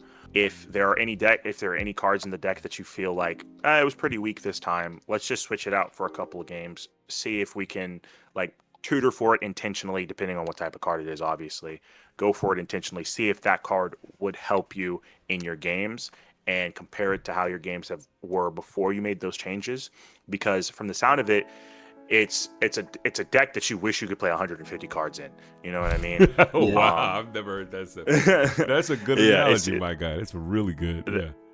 Yeah, and I've been there.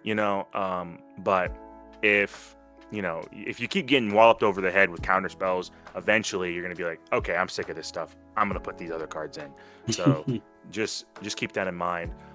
Back to the Emergent Zone thing. I think the Emergent Zone is a card that is really worth thinking about because of how prominent white is and how easy it is to determine, or how easy it is to see that you're playing Mardu and you don't have access to those spells. It's going to be very easy for people to leave up a white mana to cast the Orm's Chant or a Silence Effect or keep their Ranger Captain up. I do like that your play pattern does include using Praetor's Grasp as a way to tutor out somebody's Flash Enabler. I absolutely love that, and I kind of think of Praetor's Grasp more as like an alternative win con and not really as a spell to get a spell that I'm lacking from the deck. So I will commend you on that. That's something I never really think about. But having access to that E-Zone in the 99 means that I could tutor for it, put it down, have it ready there, and then when I'm able to go for Necropotence, be able to capitalize off of it. But yeah, having those silence effects on your extra turns, because those extra turn spells are the only way that you are able to capitalize off of a big pull for Necropotence or Necrodominance. That's the only way you can really have a big pull and then be able to benefit from that. It is very telegraphed. So I'll just keep my eye out for that also. Yeah. Very well. Anything we're about to add on that to that one? No, this all definitely makes the most sense. I like where you're coming from, honestly.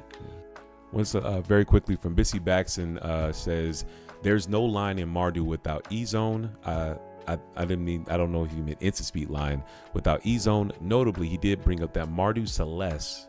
For those who are not familiar, I believe this Mardu Celeste, Rune Knight, legendary creature, colors red, white, black. When Celeste enters, discard any number of cards, then draw that many cards +1. Whenever one or more creatures you control enter, if one or more of them entered from a graveyard or was cast from the graveyard, put a +1/+1 counter on each of them, on each creature you control. With that being said, he did bring up that there is some loops with Necromancy on top of Silence can begin.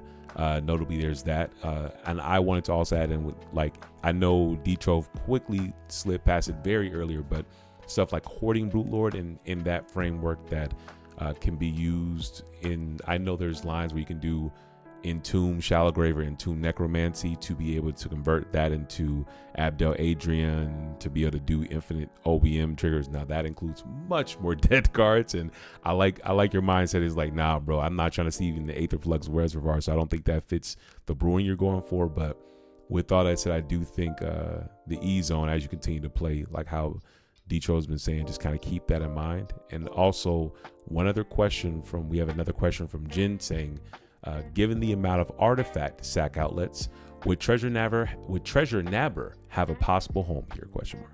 Nabber is a card that if it's set on the beginning of my upkeep, gain control of all artifacts, I still wouldn't run, just because of the fact that we have to wait for it to come back. And like, why would I play this card? I get artifacts, and I guess it makes mana better. at No, that point. My apologies. I cut you off. Please go on. My bad. It just doesn't.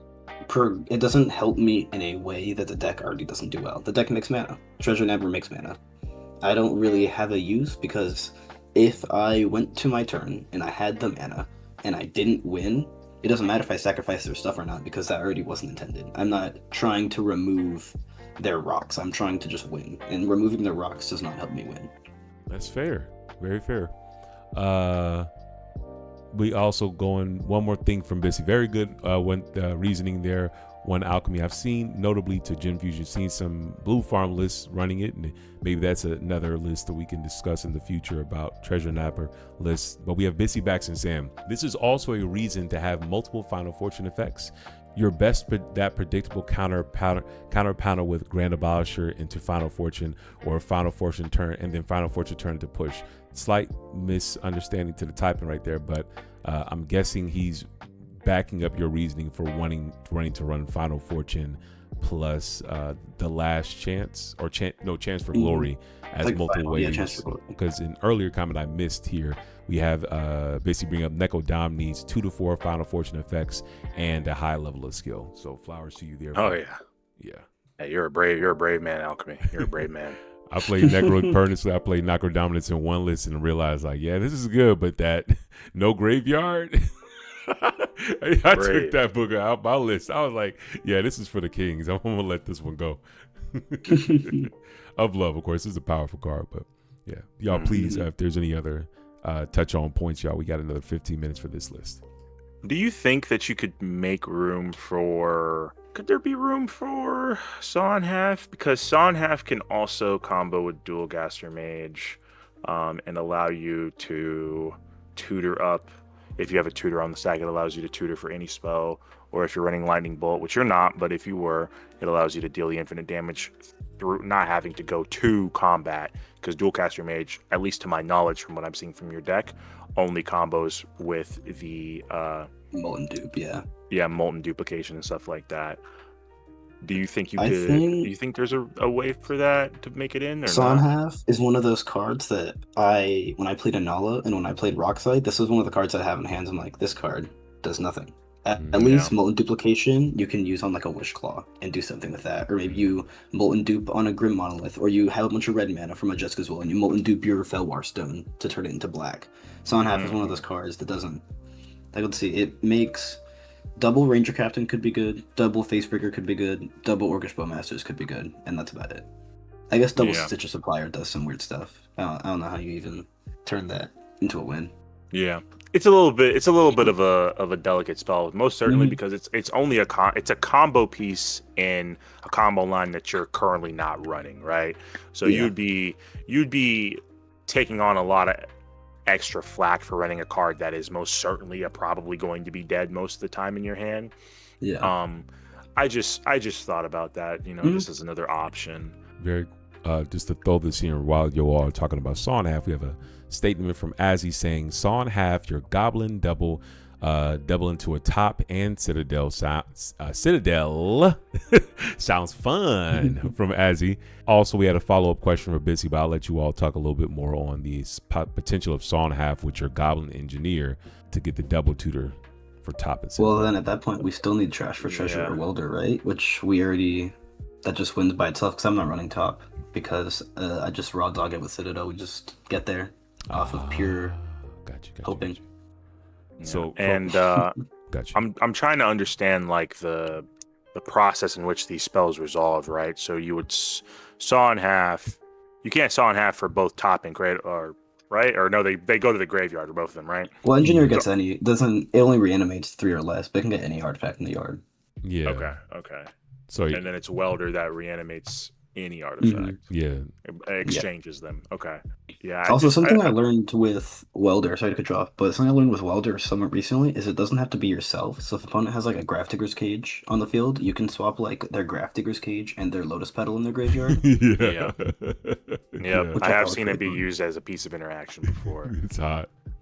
Yeah, the play pattern of like hitting Goblin Engineer for double tutor is nice. It's cute, but I don't know if that's something, especially for this deck, for what you're building right now. It seems like you've got a very focused game plan on it, and you're like, hey, if it doesn't help me in this part, it doesn't help me at all, and I don't want no part of it. I hear that. So You think maybe your deck is very focused in its game plan for what it's doing. Thank you. so you think it may be more of like Krark Tymna, Dargo Tymna that's doing a little bit more mid-range shenanigans? Mhm. Those decks are consistently so in comparison, what Rog Tymna, at least your version, is doing is it's very focused on the turbo game plan and the turbo aspect, while the other decks can turbo, but their combos are a little bit harder to assemble and take a little bit more time. So in that medium area, that turn 2 to turn 3, turn 4 area, is where they're gaining value off of Tymna, off of, Delny doubling effects, doubling their Tymna effects and stuff like that. That's where they're gaining that value at. While turn 1 to turn 2 is where you're trying to really explode and win the game. Using your silence effects and trying to find your window, I think, is probably just going to be I think it's just all technical. You know what I mean? It's just all technical. It seems like you have a very keen understanding of what you want to do from this deck. You can run a couple more. You can run that Red Elemental Blast, Pyroblast. I think those are cards that you really got to really try and find a spot for if interacting is going to be is the problem that you are facing. Being able to interact and also silence your opponents is going to be very powerful. Blue Farm already does that. It's limited for you, but that's the issue that you're trying to resolve. You know what I mean? So I think there are some cuts that need to be made for specifically those two. Mm-hmm. And the last one, kind of bouncing off what you brought up about Tymna, since we're talking about Krark, Dargo, and Rog, we had a statement question from Busy saying, how much Tymna we doing, ? It seems like you need to only draw 1 to 3 more cards to find a more resilient line. All of the creatures I'm running, aside from Facebreaker, because I've been told by a lot of people that this is an incredibly good card that I should always be running in a Tymna deck. I was like, yeah, that's fair enough. Help me get to a win, and they can also help me do Tymna things, like Voice of Victory. Mobilize 2 is helpful, or Orcish Bowmaster token helps me get there, but I don't have any slots completely dedicated to Tymna attackers, like something of Inox Strike Leader or Loyal Apprentice. Okay, 100%. Like Delny or anything like that. Yeah. Mm-hmm. I don't have Delny in here either, also because I'm not on many of those little Tymna dudes like Tataru Taru or Archivist that give me the value from having small creatures. Mm-hmm. Any thoughts on that, D, on when it comes to, I know we talked about, last deck was talking about, hey, we have this Thrasios Vial Smash and how much you want to go Grixis versus Thrasios. Similar mindset, or is this different now that we're in the Mardu color identity versus the Thrasios Cradle Farm versus Grixis game plan? I think it's the same, but it's slightly different. It's slightly different because with Thrasios Vial Smasher, that's a 4-color pile. So the cards that you have access to become, it grows in size, right? Mardu, especially in cEDH, is such a small color pie, and there are a lot of the same cards that you see in a lot of different Mardu decks, right? And strangely enough, I think when it comes to Mardu, it is pretty commander reliant on what you're going to be running in the 99. And for this one to be a dedicated turbo deck with Tymna as a backup plan, like full dedicated turbo, Tymna as a backup plan as just for value, I think you've checked the box for what you're focusing on. It's just fine-tuning that focus so that the issues that you have are not as prevalent for the next time that you go, the next time you go play, I think is where Alchemy's coming from. He is struggling with trying to stick those interaction pieces on the board, or stick those wins on the board and keep the wins alive, so that he's not just casting wins and then getting them countered and losing, which I think inherently is just going to come with the strategy that you're doing. I know when I play my Adnaz, like hyper Adnaz focused Wandering Minstrel deck, it was Adnaz turn 3 or bust. Like, it really was. Like, if I made it to turn 3 and I had to pass, I've pretty much lost the game. My win percentage goes practically as close to 0 as possible, right? So in this deck, I don't think that's the issue. I don't think that's what you're really fighting with, but I kind of get the semblance that, like, I put my win on the stack, like, things are struggling. Like, is that kind of the case? Like, you put a win on the stack, you get stopped, and then, like, your win percentage, or like your chances of winning, like, almost go to 0, or how does that actually why we're running Tymna as opposed to Silas, just so we have more of a thing to do. It's just like, I play Silas, I pass. Wow, I drew Dualcaster Mage, I passed. Wow, I drew Welder, I passed. No, I was just to bounce off that. That's one of the funniest ways for a rock side player to say, "Yo, I have nothing else to do." Like, they play that in silence. Okay, we don't have to worry about the rock. Like, it could be a fake, but most times it's just like, yeah, I just need a blocker at this point. Dev touch. It's a little bit of artifact recursion and keep it pimping. Yeah. And that's why I think it's a little bit different, because for the Wandering Minstrel deck, for me, it was turn 3 or bust, because my commander's not going to do anything in the command zone. Oh boy, my Lotus Field comes in untap and I have to sacrifice 2 lands. I have no other cards in hand. What is this going to do for me? You know what I mean? But for your deck, you've got Tymna as a backup plan, so you're, when the wind gets stopped, you can bounce back pretty reliably. But yeah, getting those couple key pieces of interaction, like on the stack interaction, that you can use too, to get rid of those blue permanents, to get rid of those commanders that that person has a fierce guardianship for, to blow that fierce or blow that piece of interaction, I think is where we should be headed. I think you have a correct number of silence effects.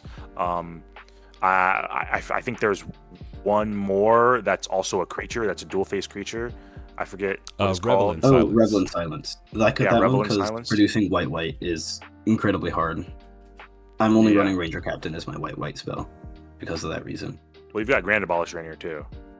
I do. That is fair, actually. I do have Grand Abolisher in here. But white for an instant, this is where I think something like Power Blast is just better, because producing white is so hard that I don't think it's worth it unless we're playing the best effects for it. I don't know. You got Grand Abolisher. It's a silence, but Grand Abolisher, I need this for value for Tymna attacker. Which, if I'm casting Revel in Silence, there's no really argument to be made for letting it resolve. And also, it being an instant.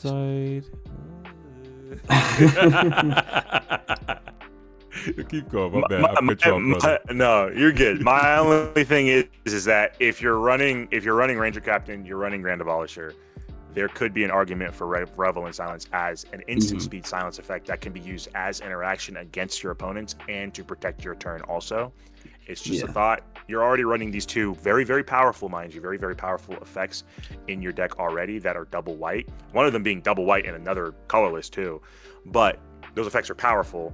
Revel in Silence is not as powerful as those effects because it's on an instant. It's an instant card, but the main issue, at least that you brought to me, is that you're having trouble interacting with people. This also helps that game plan a lot too. Yeah, you know what I mean? As we get ready to transition to the next deck, our spicy deck of the evening, I'm really excited to see D-Trove's take on it. One last question from Bissy is, he had, how many Final Fortune effects are there? ? I wonder if it's not a cards thing, it's a sequence thing. Silence plus Final Fortune, meaning as in go into your Final Fortune turn, into rituals, and a tutor into win. Dodge the stack.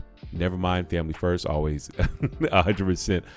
But while we have them, just to answer that question, of course, know about the Final Fortune and the Chance for Glory effects. Looking at his sorcery slots, there are no Last Chance or Warrior's Oath in the list. And notably, check it out online. I did just get done up by the Hada Mardu deck by going Grand Abolisher into his Last Chance, and then the game was over at that point. Check it out on Go to Combat Online. With that being said, D-Trove, your thoughts on the possible inclusion of Last Chance and Warrior's Oath as additional extra turn effects to be able to sequence with his Grand Abolisher, with his Voice of Victory, his other stick 'em and stay silence effects, or even just I'm going to silence here, get into my extra turn effect, and however you may get there and clones things out in that final extra turn, but just guaranteeing that he can untap with all his mana or in that world of sequencing.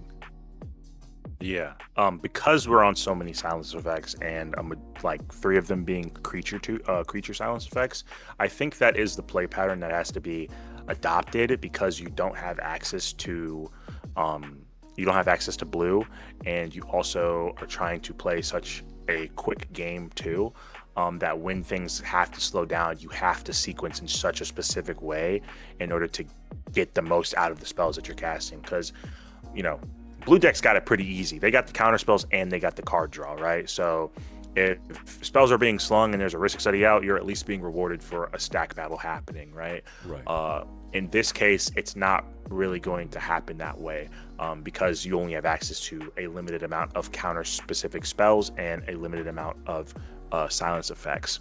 So running the extra turn spells, I'm not familiar with that game plan that much. Final Fortune is really the only one that I run, but honestly, if there are situations in which he can reliably get wins repeatedly, like one after another, and they get stopped, having that, okay, I don't know what else to do, I'm going to cast an extra turn effect and I'm going to do it again my next turn, I think are very powerful. It sounds like there's a little bit of a struggle for slots here, but I think with what we've given him, I think he'll take a look at a lot of the cards that we brought up that we were a little bit like iffy on, and that'll kind of be like a little bug in the back of his head that he'll think about whenever he's casting those spells again. So 100%. And yeah, good thing we will have notably the VOD up, so he'll be able to check these out. Very last thing from Bissy before we transition to our spicy deck for the night. We have Rocks basically saying Rockside runs 3X. That's why I ask. They have the counter for Final Fortune effects or the silence effect. The ritual or the payoff is insulated. Basically saying like it's using the idea of like, what can we do to mirror what we know works? Like if we already know Rockside is a top 5 deck, period. What can we take from that and apply it here within our Rock Tymna list? And maybe we can't mimic it exactly, but we could take what works, spit out the bone, and keep it pushing. Yeah, I think that's fair. I mean, I model a lot of what I do off of the top decks and of the people who are proficient with those decks too. So it doesn't hurt to copy what they're doing, see if it works for you, and then make the changes as you adjust to it. 100%. Okay, cool.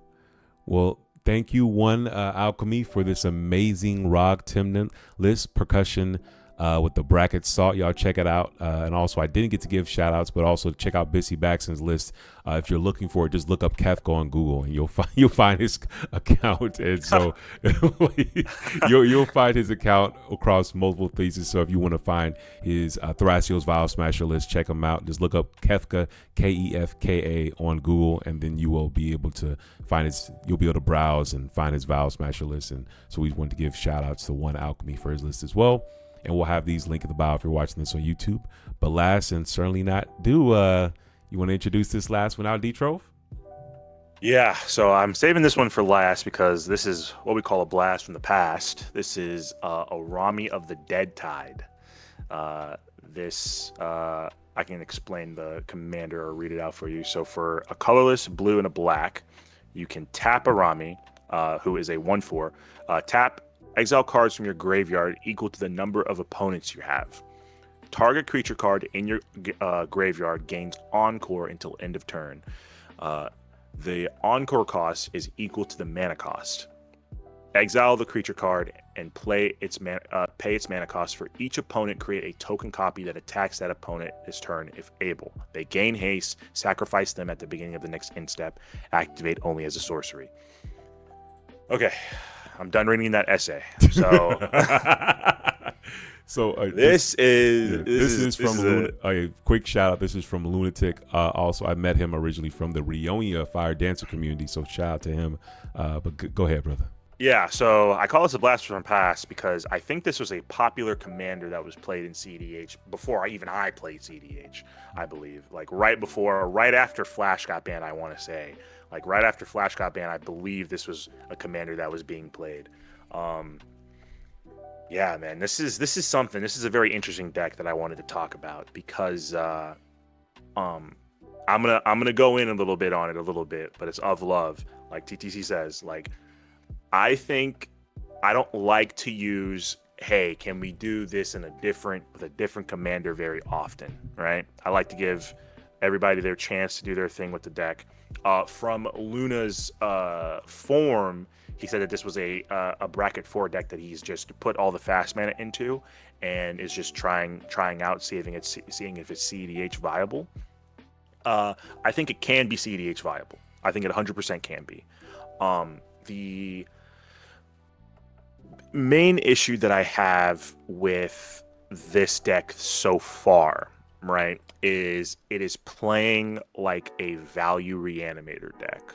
Okay, so there are cards in the deck like Gyruda, Massacre Worm. You've got Vizier, Tumbling Sands. You know, a couple of 1-drops that put extra cards into graveyards. Ledger Shredder, Zulaport Cutthroat. He is playing these cards that synergize well with Araumi, and work well with Araumi.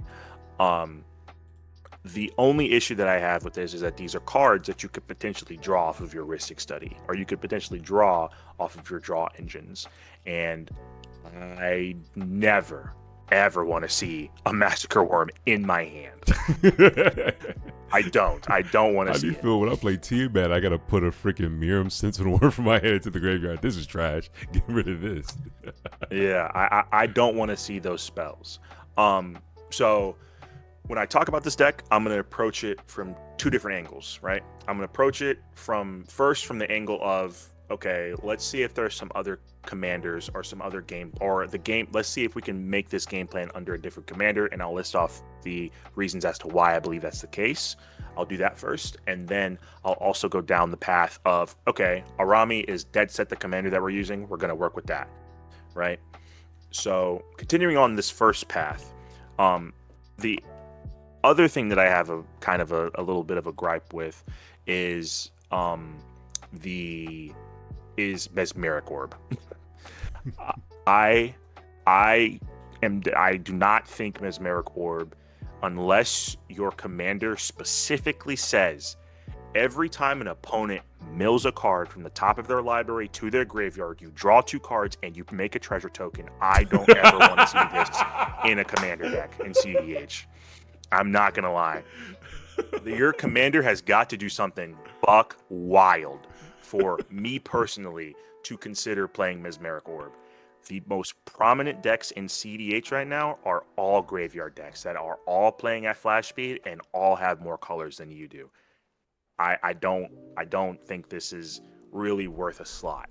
There are some decks that try to take advantage of the graveyard, but it's just too much variance and a little group huggish to put cards in people's graveyard, especially if they're playing Grixis colors plus white, or if they're playing Savine's Reclamation. It's just not worth it. Those cards are very, very prominent in the meta. They're all around. People are using them. People will tutor for them. It's just not going to work. It's just not a card I think is really worth it. The mill strategy, when it's affecting your opponents, is something I don't think should be a thing in cEDH right now, until the exact commander I just said text-wise is printed. Until that commander is printed, I don't think we should ever consider Mesmeric Orb. There are a fair amount of instant spells in this deck too that I think are a little bit iffy also. What does Lethal Schemes do? Lethal Scheme is 2 colors, 2 black. I'll read it out for the audience. We got a Convoke, so your creatures can help cast the spell. Come on now.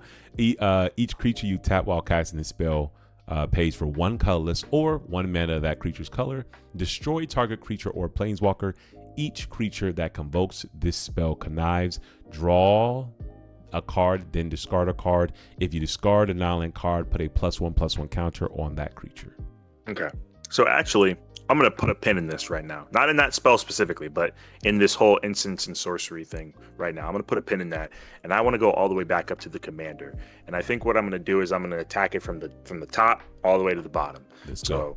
So the reason why I'm so adamant to switch the commander for the most part right now is because Araumi as a commander takes too long to really get turned, like to really turn on to do the reanimation thing.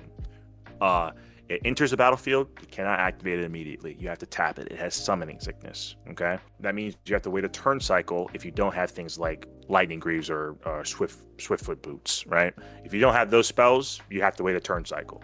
Not all the time are you able to cast a 3 mana cost commander on turn 1 or turn 2. It can happen, but sometimes you just get dead draws. Right? It's not as reliable as having a 2 cost commander or a 1 cost commander. The next thing is that Araumi's activated ability is heavily interactive, okay, and takes too long to get set up. That is one of the things that Luna had mentioned in their forum about one of the issues that they had, is that it takes a lot to set up, and it takes a lot to set up. It requires you to not only have Araumi be able to be tapped, you also have to have enough cards in your graveyard to exile equal to the number of opponents you have. You also have to have the specific creature that you want to reanimate in your graveyard. And you also have to make sure that the target doesn't get changed from things like redirect lightning or deflecting swat, or gets hit with a Noxus revival in your graveyard. There are a lot of spells and a lot of cards that interact with Araumi's ability. And that is also another reason as to why I'm not really game for them as the commander of this specific deck. Just drop the hammer, bro. Nah, I hear you. Yeah. I'm not mad at you. Please keep flowing. I'm all jokes aside, no, very valid points to reconsider things from the top down. Please keep flowing. Oh, and also the most important thing is that it can only be activated at sorcery speed. Wizards loves putting these on cards. They love putting that phrase on cards. This can only ever be activated on your turn, which is also another thing that I'm not a fan of, because that means that if you can put together an instant speed win with like Hoarding Broodlord or something like that, you can't do it until your turn. And even if you can't, and even if it gets to your turn, you can't interact over top of somebody on your turn at instant speed, because you can only activate it as a sorcery. So it's not even like Wishclaw Talisman. You know, it's not even as good as Wishclaw Talisman, where you can only activate it on your turn, but you can activate it at any point in time on your turn. It's sorcery speed. So there's just so many parts to this commander that can be interacted with, that can be stopped, that can be that just takes too long to get things set up, that I'm really of the opinion, I'm just like, it's probably best to switch the commander out for something different if this is the type of game plan that you want to take part in. And that trickles down to the creatures. We're running a little bit too many creatures that are reanimation targets in the deck for my taste. It's a little bit too many value creatures, value reanimate creatures that are going to be very powerful when they come out onto the battlefield, but that ability has to resolve. The sorceries, for the most part, are like okay. A couple of reanimation effects, they're fine. We're on Mnemonic Betrayal, which is also pretty cool. We're good on that part. We have another win con in the deck. The instance, there's a couple of, instance that we are not instance. A couple of instance like the Lethal Scheme, I think is a little bit of a weird choice. Price of Fame, it destroys target creature and you surveil too. That's cool, but it also costs 5 mana. And I'm only ripping in this hard because I imagine that Luna had just added these the mana rocks to the deck too, and didn't really fine tune the deck to the specific cEDH like level that we're looking towards. So keep that in mind, everybody, that all these spells might not be the final product of what Luna is actually building. Yes. One piece I do think is actually worth considering is Ripples of Undeath. I think this spell is worth considering. TTC, if you don't mind reading this off for the audience. 100%. So Ripples of Undeath, colorless black enchantment. At the beginning of your first main phase, mill 3 cards. Then you may pay 1 colorless and 3 life. If you do, put a card from among those cards into your hand. Yeah, I do think that this spell is worth considering. It's a close and small milling effect that only affects you and gives you a piece of card selection on your turn, right? I think of it as a better Sylvan library. Sorry, I said it. I think of it as a better Sylvan library. Tell us how you feel about Silver Light. No, please. I did. I'll save it for some other time. I think this spell is worth considering. I think it does what it's supposed to do. It helps our game plan, the Araumi game plan, a bunch. We mill, we put the cards that we want into the graveyard and keep the cards that we actually want in hand. And we can also just keep doing that over and over again. So I think that is completely fine. I don't think I'll go over each individual card that needs to be taken out because this deck list is a little bit, it's coming from bracket 4 to cEDH, so I don't think we need to do that.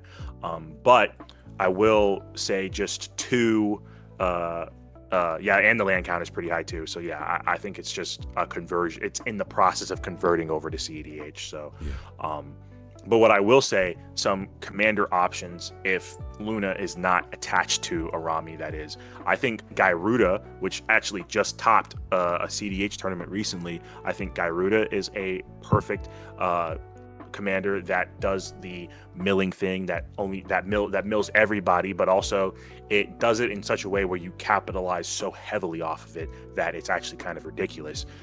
You just keep milling everybody, you keep putting clones that you have in your 99 back onto the battlefield as copies of Gyruda, and you just keep going and going and going until you're able to get a win. One cast of Gyruda and one ETB trigger resolving for Gyruda can basically almost win you a game. So I think that is a very strong option. I think Golbez as kind of like I was going to suggest that one. I'm about to stack you, brother. I was literally going to suggest that one, bro. I was like, please say it, brother. Yeah. Please keep going. I think Golbez as like a soft artifact reanimating deck is also a good consideration in the same colors too. I think that's another solid option too. And then also too, you can broaden your horizons and go for a higher color pie, so you can have access to more spells also, if you would like to. The possibilities are endless. Reanimation is kind of a really open form theme and strategy. So if reanimation is the path that Luna wants to go on, then there's a multitude of different commanders that can be used for that.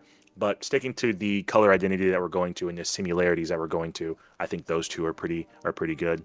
So yeah, that's my gripe with the deck so far. Yeah, I wanted to say that I think your commander suggestions are phenomenal. I think what you've done here is giving him respectfully the best Dimir commander, I think, in the format right now. Especially shout out to Azzy, he's in the chat right now with us. Looking forward to talking to him some more about Gyruda in the future, but I think right now you gave him some awesome options. Like, hey, if you want to play the best Dimir deck right now, you got Gyruda, and if you're looking for something that is still sitting in that reanimator space and lower CMC, no summoning sickness or anything to really mess with, and you can still have a fun like synergistic base deck if you want to. I think you gave him an awesome opportunity with Golbez, Crystal Collector, and as you were talking through this, it reminded me. I'll keep this quick, but it reminded me of a conversation I had earlier with some pilots during the TC Community Day on earlier this Saturday. What I talked about is like, are we looking like, we're talking about what are you actually looking for? Are you trying to make the card work, or are you trying to make the colors work, or what are you actually looking for? Like for me, from what I was perceiving, what you were saying was, is this like what's your desired game plan, like Reanimator, or is it more you're trying to do a desired commander? Like, are you trying to make this commander work? And I love both options that you're touching on, because it's like, if you want to do Dimir or Reanimator, we got better options for you. But if you want to make this commander work, which you're about to touch on, I'm sure you're going to give some options that he can look down to, even if he wants to force this commander in cEDH. Now we can maybe talk about that a little bit, but it's really asking Lunatic, like, hey, dude, do you want the commander real bad, or just want the colors or game style? Because if you want the colors or game style, we got options for you. But we have to address that first before we start doing anything else, and that's the truth, what we're really looking for. So yeah. Yep. And kind It's coming from a place of trying to just help out. It is, and I know I really tore into it, but You're good, brother. any deck that runs blue and black, you can make a cEDH deck. That's real. You have Ristic Study, so you got Ristic Study, you got Thras. What else we really need to talk about? I'm just yeah. But if Luna, he couldn't make it today. He had some stuff to do. But if Luna is attached to this commander and wants to make this commander work, I think there is a. Can I throw this in real quick? What's up? Just for the audio, I'm seeing a Thassa's Oracle, and I am seeing 0 demonic consultation, 0 tainted back. So. Oh. So, transition deck. Transition, yes, thank you. Transition, okay, just wanted to throw that. I didn't know how he planned on exiling his library. That was my only concern, unless he planned on drawing it out. Just wanted to throw that as there's like things we got to look at as Luna continues to upgrade this list from bracket 4 to bracket 5. Mm-hmm. But if Luna is attached to this commander and wants to make this specific commander work, I think it can work. I think having starting from the top again at the commander. So knowing that the commander is pretty weak to its ability to be it's really slow. You have to wait a turn cycle. The fact that its ability is very interactable is also something to consider. So I would kind of just think of Araumi as just a 3-cost commander in the command zone that just turns on Fierce Guardianship and a couple of creature specific like mana rocks like Springleaf Drum and stuff like that. I would just think of Araumi like that until you're ready to win the game. And what I mean by that is you cut back on all of the value reanimation targets and you just hyper focus on maybe one to 3 different key reanimation targets. Putting that focus down to those specific spells means that the card quality and space for more good spells goes up because you only have a certain amount of reanimation targets to actually target with Araumi. I do think Hoarding Broodlord is a must. This is a reanimation deck. That is a surefire way to win the game off of a reanimation effect, and especially being able to reanimate 3 times and swing with 3 7/7s at each of your opponents. Sure. With everybody running Adnons, I think that's pretty valid. Already on Saw in Half and Sacrifice, so it's just one step further to include Hoarding Broodlord, maybe Bolas Citadel too, and maybe even Sensei's Top also, if you want to go that far. I also think, strangely enough, that this is a Gwynam deck also. Ooh, spice time. Keep going, brother. Yeah. I think this is a Gwynam deck 100%. If you are able to get Arami's ability off targeting Gwynam, actually, wait, I need to make sure of something. So, is it... They gain haste. Okay, so... Exile that attacks an opponent this turn is okay. So I'm pretty sure how it works is that you make a copy of the creature and then you are able to declare them as attackers. Unlike what is it? What is that ability where you like make those creatures and you make copies of a specific creature and they enter attacking somebody? Oh, kind of like the Voice of Victory or like Najila, like Myriad. Thank you, Azzy. Thank you. Yeah. So I believe if I'm reading this correctly, like Araumi makes a copy of these creatures first, and then you declare them as attackers. So if you target Gwynam, you only get one Gwynam, but you get a Gwynam that has haste and can attack. So that means that she's immediately turned on, and you can start casting spells from the top of your library. Very good. Yeah. I like that. I think that's a brilliant idea. We were talking about earlier. Awesome TCDA. Shout out to everyone who was able to make it out earlier today.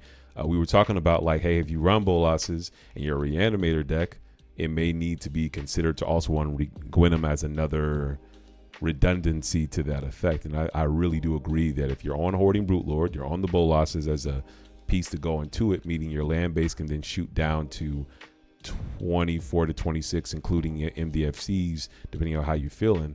I think this is a great suggestion, D. Awesome suggestion. Mm-hmm.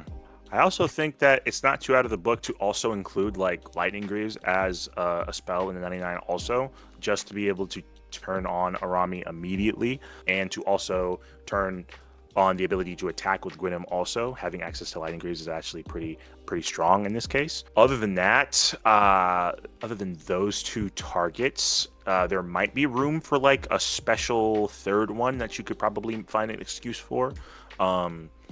I don't know what that could be. I'm playing though. It's Toxrill could be, like, in all honesty, Toxrill maybe.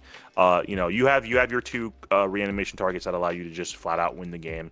You have a third one that's just like, this just gives me extreme value and allows me to take over the board too. So that is worth considering.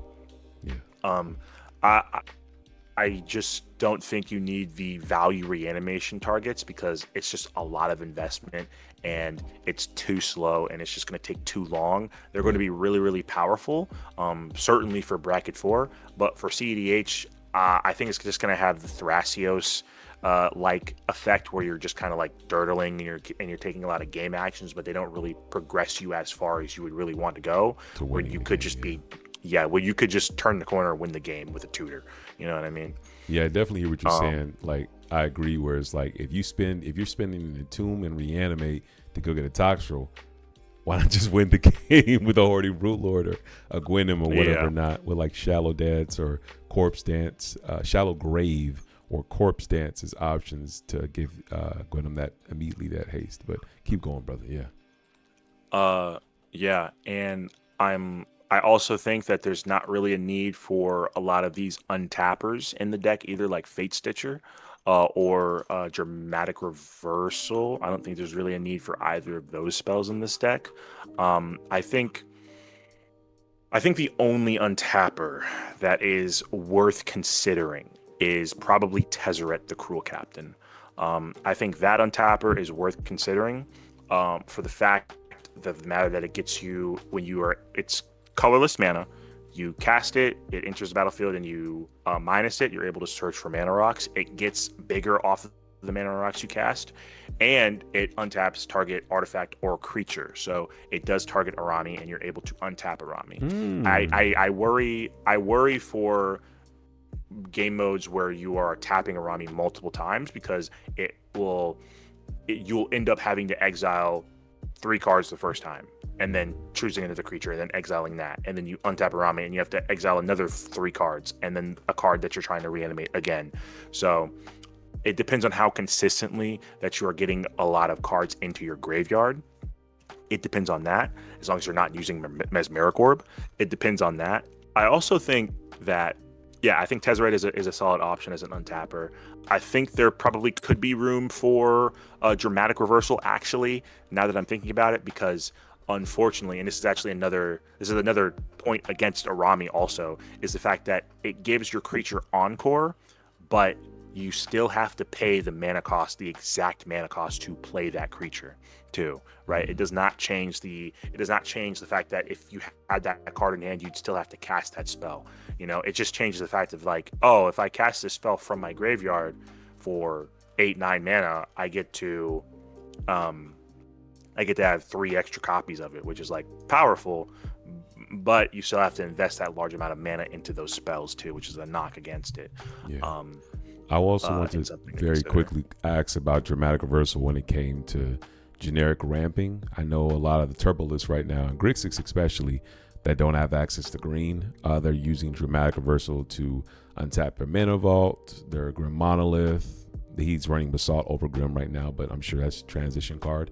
But the big one is notably the One Ring, being able to untap that one just to get more value, even if it's only the one time. Untapping your rocks, as well as the One Ring, and being able to go from 2 to 3, 3 to 4, 4 to 5. This seems like more of a mid-range shell. The way you're kind of describing it seems like a strong enough value play to at least run the Dramatic Reversal, also with the Commander's Energy. But just want to pick your brain about that one, about the Dramatic being a ramp piece. Oh yeah, I think it's perfectly fine. And then circling with the One Ring at the focal point with using Dramatic Reversal, also going back over to Tezzeret. Tezzeret also untaps the One Ring. It also allows you to, if you already have the One Ring out, search for a Manifold Key, which I actually probably would also suggest putting in the deck too. It allows you to search for that so that you can untap multiple different types of mana rocks so that you're able to cast these kind of bigger spells in your graveyard. I think it all work so well together in a mid-range pile. That's just kind of really generic. Having these spells in your deck means that you're able to get more value and draw more cards. And I've always been a fan of these cards specifically. I have been. Would you also recommend the Voltaic Key and just make a full, hey, let's get Manamo, both keys, like trying to really maybe go into this, get a couple artifact tutors in there. Let's see if we can do turbo one ring, crazy mid-range kind of stuff like that. What do you think? I think putting Voltaic Key might be a little bit too much. I like Manifold Key because it is also, you're also able to give creatures specifically unblockable, or they can't be blocked that turn. So that is something to consider, especially when you're reanimating big fatties with large power and toughness. That could be something to consider, but I haven't really felt like there's a need for Voltaic Key, because when you start crossing over into the line of where you are running both, frankly, you might as well just be on Golbez and just doing the exact same thing. I don't think. Yeah. I think you could most certainly do it if you'd like to, but I don't think there's really a need to. You're already on one effect like that, and you're on Tezzeret, who's doing pretty much the exact same thing. So I don't really think that you need to invest into Voltaic Key also. And I'm also pretty certain with the amount of like big fatties that you're running that you probably don't want to run ad nauseum, but you very well could. It could be an option. It's definitely up there in the air, and I think that's completely utterly up to Luna if he wants to invest into that type of strategy. But I'm just talking about a very generic mid-range pile. I am. No, 100%. We had a couple questions within the chat that I want to throw at you as well. One from Gen Fusion that we'll touch on once we come back around to other possible options for commanders. But very quickly from Azzy, we have here, with the argument of dramatic for ramp, wouldn't Hidden Strings just be better in that slot, being based on there being a reanimated target in play? Yeah, could you pull up Hidden Strings again? I just want to make sure it's the card I'm thinking of. So Hidden Strings, colorless blue, sorcery. You may tap or untap target permanent. Then you may tap or untap another target permanent, and it has the keyword cipher. When it says, then you may exile this spell card encoded on a creature you control. Whenever that creature deals combat damage to a player, its controller may cast a copy of the encoded card without paying the mana cost. Yeah. So I will say that this is a card that is played oftentimes in ROG. It's a card that's played in ROG Thras most of the time, sometimes, and RAW. But just like Azzy is just now realizing, it is a sorcery. Yeah. Also, too, imprinting it onto a reanimated creature through Araumi's activated ability is not going to be good enough, because it's just going to go away at the end of the turn. Yeah. It is going to be sacrificed. So it's a lot of investment to only untap one specific thing when you can pay the same mana cost and untap everything that's not a land. Yeah, so I think that's fair. And I will say this with the SpongeBob meme in mind, it's like with cheese, Mr. Squidward, you could untap 2 target permanents, but I think at the end of the day, unless you were really, once again, I think this is, if you're looking for another blue pitch spell for Force Will, Force Negation, Misdirection, that's also able to untap your ring. I think you've brought up very, very good points. And even as you bringing up the sorcery speed being a hard argument for the card as well is tough, but please continue, brother. Oh, we very quick, we did have a question from Bissy saying, is this list on Spellseeker? Currently, it's a yes. Thoughts on Spellseeker, D-Trove? Spellseeker is a card that you can run. Yeah. I don't think I want to invest 6 mana for a sorcery speed Spellseeker to get a couple of spells from my deck when I could just use that mana to win the game, because that's mana to cast the commander. Actually, it could be it's just 6 mana in total just for Spellseeker and Araumi, just to put the Spellseeker into the graveyard. There's no telling like the amount of mana that you would have to also invest in order to put Spellseeker into the graveyard too. It's just a lot of various hoops to jump through that I personally think I wouldn't want to do. I would want to jump through those hoops when I'm trying to attempt to win the game. That's when I want to jump through those hoops, not in the middle of the game where I'm trying to get things done and my whole mana production thing can all be blown out with a simple deflecting swat or a redirect lightning, a multitude of different counter spells. And the fact that I still have to pay the mana cost too for this spell also is really what's driving me not to want to do that. Another card that just came to mind that I want to ask you about is I'm seeing Intuition, but the one I want to talk about is a little more Gifts Ungiven.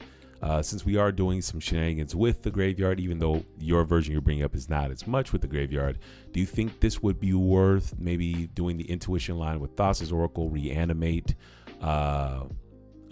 Tainted Pact and or Demonic Consultation, and the beautiful but never forgotten card that I forgot the name of, Snapcaster Mage. Snapcaster Mage.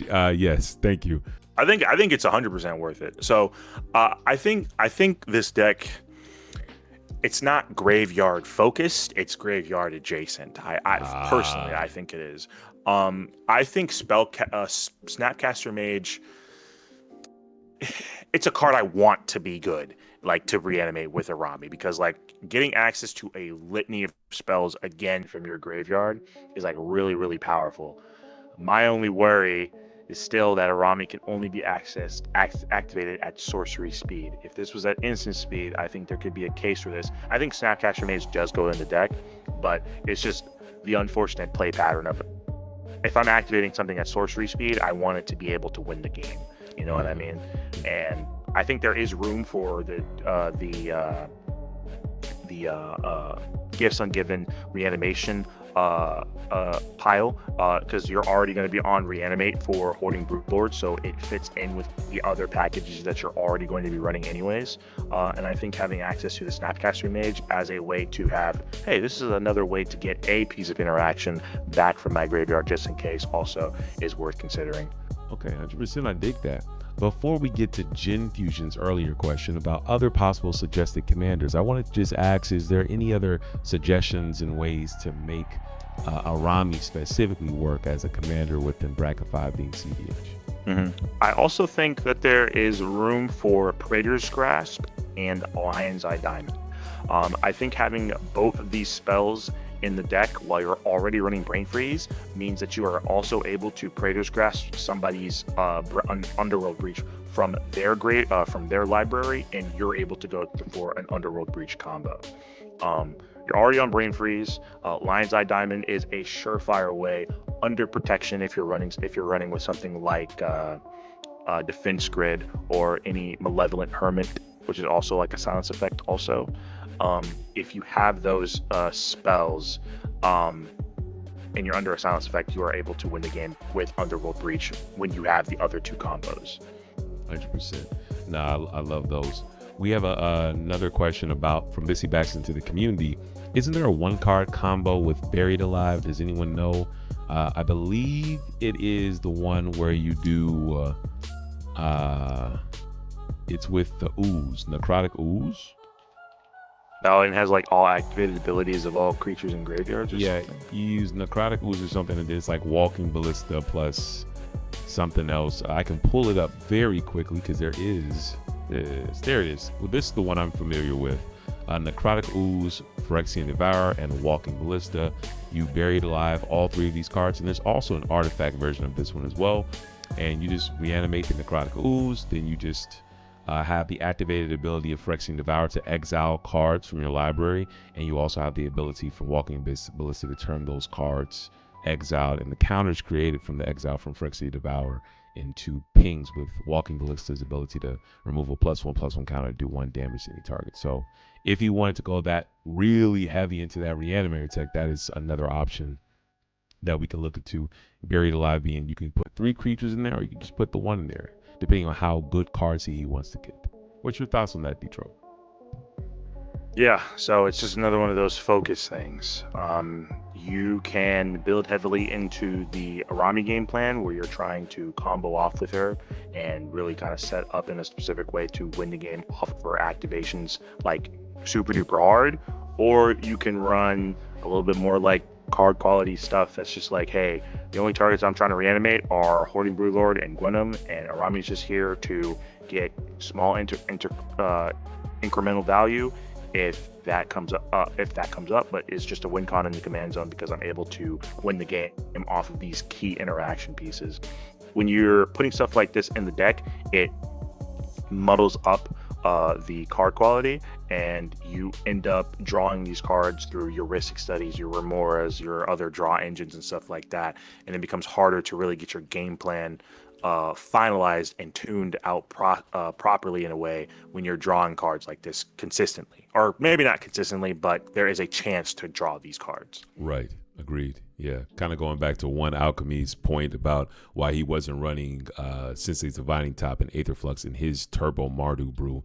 Though they help win with Bolas' Citadel and even Gwenem, they have the problem with they're just respectfully just downright dead in a lot of situations. A little less on Sensei's Top. You can maybe lock yourself like Brainstorm a little bit, like in Legacy. But Aetherflux, respectfully, unless you're looking to gain life or possibly just, kind of storm off manually, it can be a dead card many times in a lot of lists. Trying to think if there's anything else. So we have the Thras' Oracle. We've got the Minmong Betrayal. We've got... Can I throw one more thing at you from the comments real quick? Sure, yeah.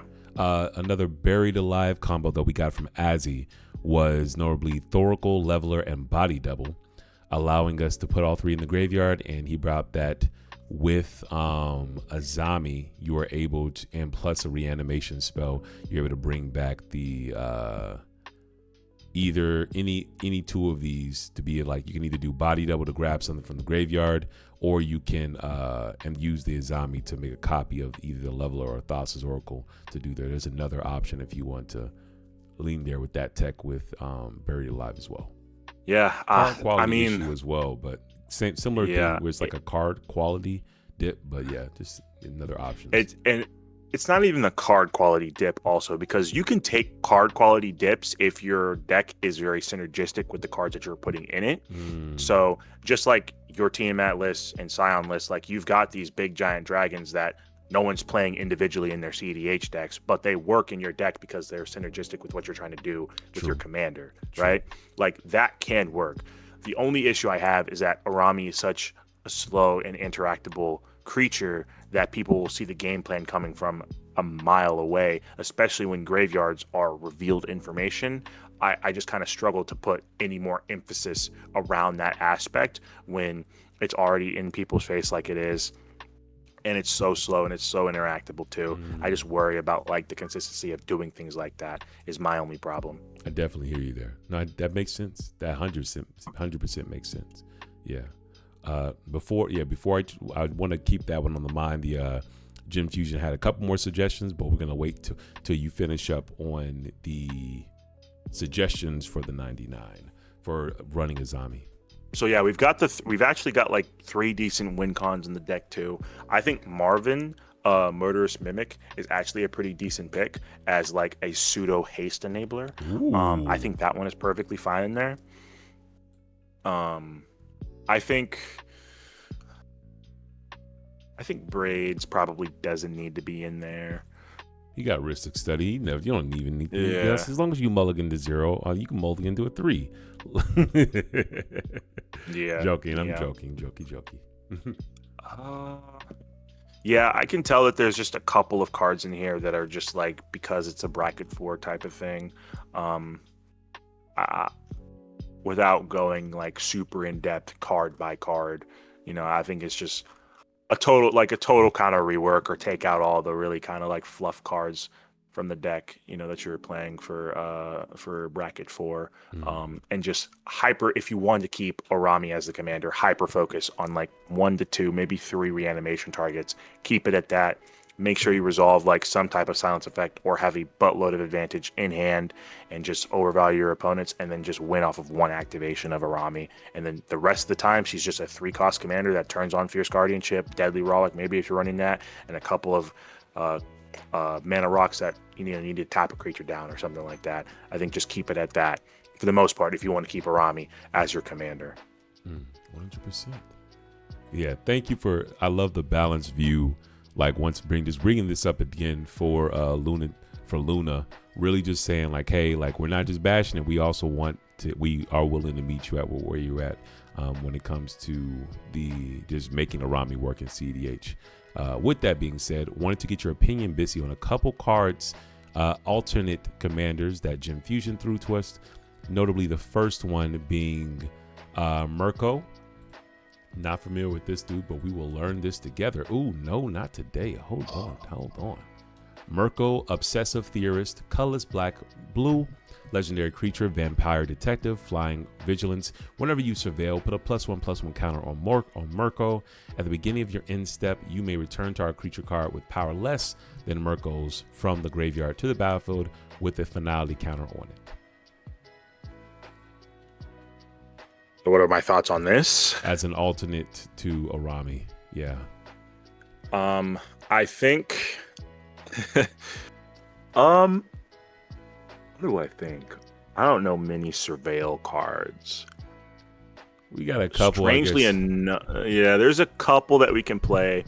I'm not gonna say it's a better option. I think it's a more streamlined option that people are not going to see coming, because what you can do is you can just have this be like, again, a generic 3-cost commander in the command zone that really doesn't do much except for incremental value and turning on your Fierce Guardianship, Deadly Rollick, and a couple of artifacts. But what is interesting is, I forget what the demon is called. There's a demon where you can pay life and surveil 2, right? Oh, yeah. Bad Dog plays that. Hold on. Mad Dog. And what is it called? Kalia? Yeah, Kalia. That's the... It is called... Boop. There we go. We are Doom Whisperer. Doom Whisperer. So yeah, what you can do is it's 5 mana, so it's very castable from hand. You can just, with your commander out, have the creature that you're trying to reanimate in the graveyard already, and then cast the spell, surveil as much as you need to, or just surveil as long as you can, and then get the target in the graveyard somehow. Just be able to reanimate it at the end step, and kind of like... Yeah, and then kind of just do like a kind of like a Necropotence without Necropotence. Yeah, impressive. No, I didn't even think about that, man. That is, I almost call it a 1-card combo, but yeah, you're surveilling a bunch that puts a bunch of counters on your Mirko, and then when you go to your end step, you return a creature back, and I'm not sure, you got to have an instant speed enabler as well, but something's going to happen there. You're going to take some game actions. If it's a Hoarding Broodlord, it can work. Yeah. If it's a Hoarding Broodlord, it can work. Oh, now, yeah, the only issue is that with this playstyle, that you could easily actually entomb, like not entomb, but you could, oh, actually, no, you're surveilling, so you get to choose what's on top anyways. Never mind. It's perfectly fine. I was going to say, you're going to end up milling the card that you want, but like if you see Hoarding Broodlord or Sawnhath on top of your library, you just keep it on top of there and you just surveil 2 again. Yeah, anyway, true. Never mind. The worst thing I could see happening is like being in a Demir list if you hit the point of, and this is just like chances where you hit both Sawnhath and then you keep going 1 card and then you eventually hit Sacrifice as well. And now you're left in that pinchy position like, oh, how do I continue from here? Maybe you can pivot to a Culling the Weak, but that is highly unlikely. Or keep a fetch land up. Fetch land up when you're going for your win. Yes, 100%. That's also really good as well. I like that. Yes. With that being said, that was genius. Let me hit you with one more, see what you got, brother. The last suggestion from Gen Fusion we have here is Emmett Selch Unsundered. That card is colorless blue-black, same mana cost once again, legendary creature, Elder Wizard. Ooh, he's an OG. He, I can't tell. From here, Vigilance, Vigilance, whenever Emmett Selch enters or attacks, draw a card, then discard a card. At the beginning of your end step, if there are 14 or more cards in your graveyard, you may transform Emmett Selch. 2/4 on the front. On the back, it becomes a 6/6, notably stating Vigilance, Echo of the Lost ability. During your turn, you may play cards from your graveyard. If a card or token will be put in from your graveyard from anywhere, exile it instead. So replacement clause similar to Necro Dominance, like we talked about with the last Mardu deck. Heart of token will be put into your graveyard from anywhere. Exile it instead. Okay, so this is pretty interesting. I don't know how much of a reanimation deck this will actually end up becoming. But what I could see happening here is it's kind of just a generic Dimir pile, and you can put like Displacer Kitten. Like one of the favorite combos that I like seeing right now is like Displacer Kitten, Teferi, Cruel Captain, and Sensei's Dividing Top with like a Mana Vault. And that allows you to like continuously like flicker and put the Sensei's Dividing Top back on top of your library to search it again with Tezzeret because you're targeting with the Displacer Kitten. Yeah. And it allows you to make a lot of mana until you can get to like a clone, and then you clone the Displacer Kitten, and now you have the Displacer Kitten looping with Tezzeret, and you've got Displacer Kitten looping with another permanent on your battlefield. And now that you're allowing yourself to do all of this stuff, you can target Emmet and keep going through your grave, and then fill your graveyard up, and then it just becomes a fill your graveyard up. But you can also just be able to just cast whatever spell you want to from this loop happening anyways. But I think it's worth considering. I don't really know how much of a reanimator deck this is, so I think this is kind of just more of a generic Dimir deck Good that stuff, you're working with. Yeah. It draws a card, so Hey man, card draw, hoard. You could do what's it called? Hoarding, not hoarding. Hullbreaker Horror. yeah. Oh yeah. You could definitely do that. I completely forgot about that. Yeah, God, when it's in been forever doubt, since I did it. Tide Spout, Hullbreaker Horror. You draw your deck. You got to discard your deck too, but you hit Thas's eventually.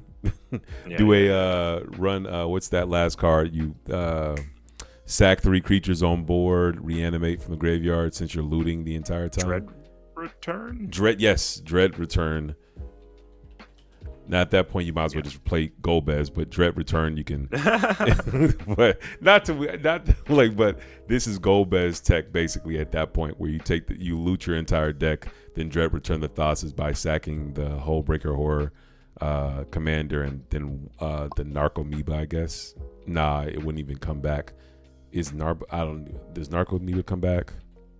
I think it has to be from deck to library. I misspelled that card completely when Narcomoeba is put in from the graveyard. It wouldn't count but there will be something. There's something there. Yeah, most certainly. Yeah. Very last thing, I'm gonna throw it to you, Detro from Bissy. We have, it's so hard for me not to think of Rona or Vohar, especially if I'm putting myself in one of these chairs at Fishbowl. So much of my personal lens is via can I win round one, and can I grind round 5 for a win and in game. If I can play this list, follow the doc is saying play the good stuff pile. The targets are there to ETB and win. Hoarding Brute Lord, Grey Merchant, Scholar of Ages, Hullbreaker Horror, Hedron Crab, Stitcher Supplier, Spellseeker. Basically saying, just to hit on this to make sure I understood it correctly, if I play this list, follow what the doc is saying, play the good stuff pile. And I agree. I think you have a lot of great options like we've touched on. The Spellseeker, I think Scholar of the Ages is kind of cool as well. There's some lines you could do with that you could take from Anala, but you'd have to do it more in the Dimir sense. Grey Merchant is spicy as well if you want to keep that. He's already on that. Luna's on that, and we also have Hedron Crab as ways to fill the graveyard, Stitcher Supplier, as well as Spellseeker, and we've already talked about that being a card you could run depending on what you want to do. So yeah, very good things. Thank you, Bissy. Right. Yeah, I know a lot of these decks have been boiled down to just run good cards. Just run good cards, everybody. Just run good cards. But I mean that's the antithesis of what some cEDH decks are about, and there are a lot of decks out there where the commander is just it's an ebb and flow. It's like either your commander is too powerful and so powerful that your 99 can be almost whatever the hell you want it to be, or your 99 has to be so powerful that your commander is just not good enough. Like Pinnin is a extremely powerful commander that's broken, busted, and should not have been printed, but it's too powerful. Its 99 could be almost whatever you want it to be, and it doesn't matter because the commander is just that broken. While most of the time commanders are not that broken in the sense we have to rely on the 99 a little bit more, right?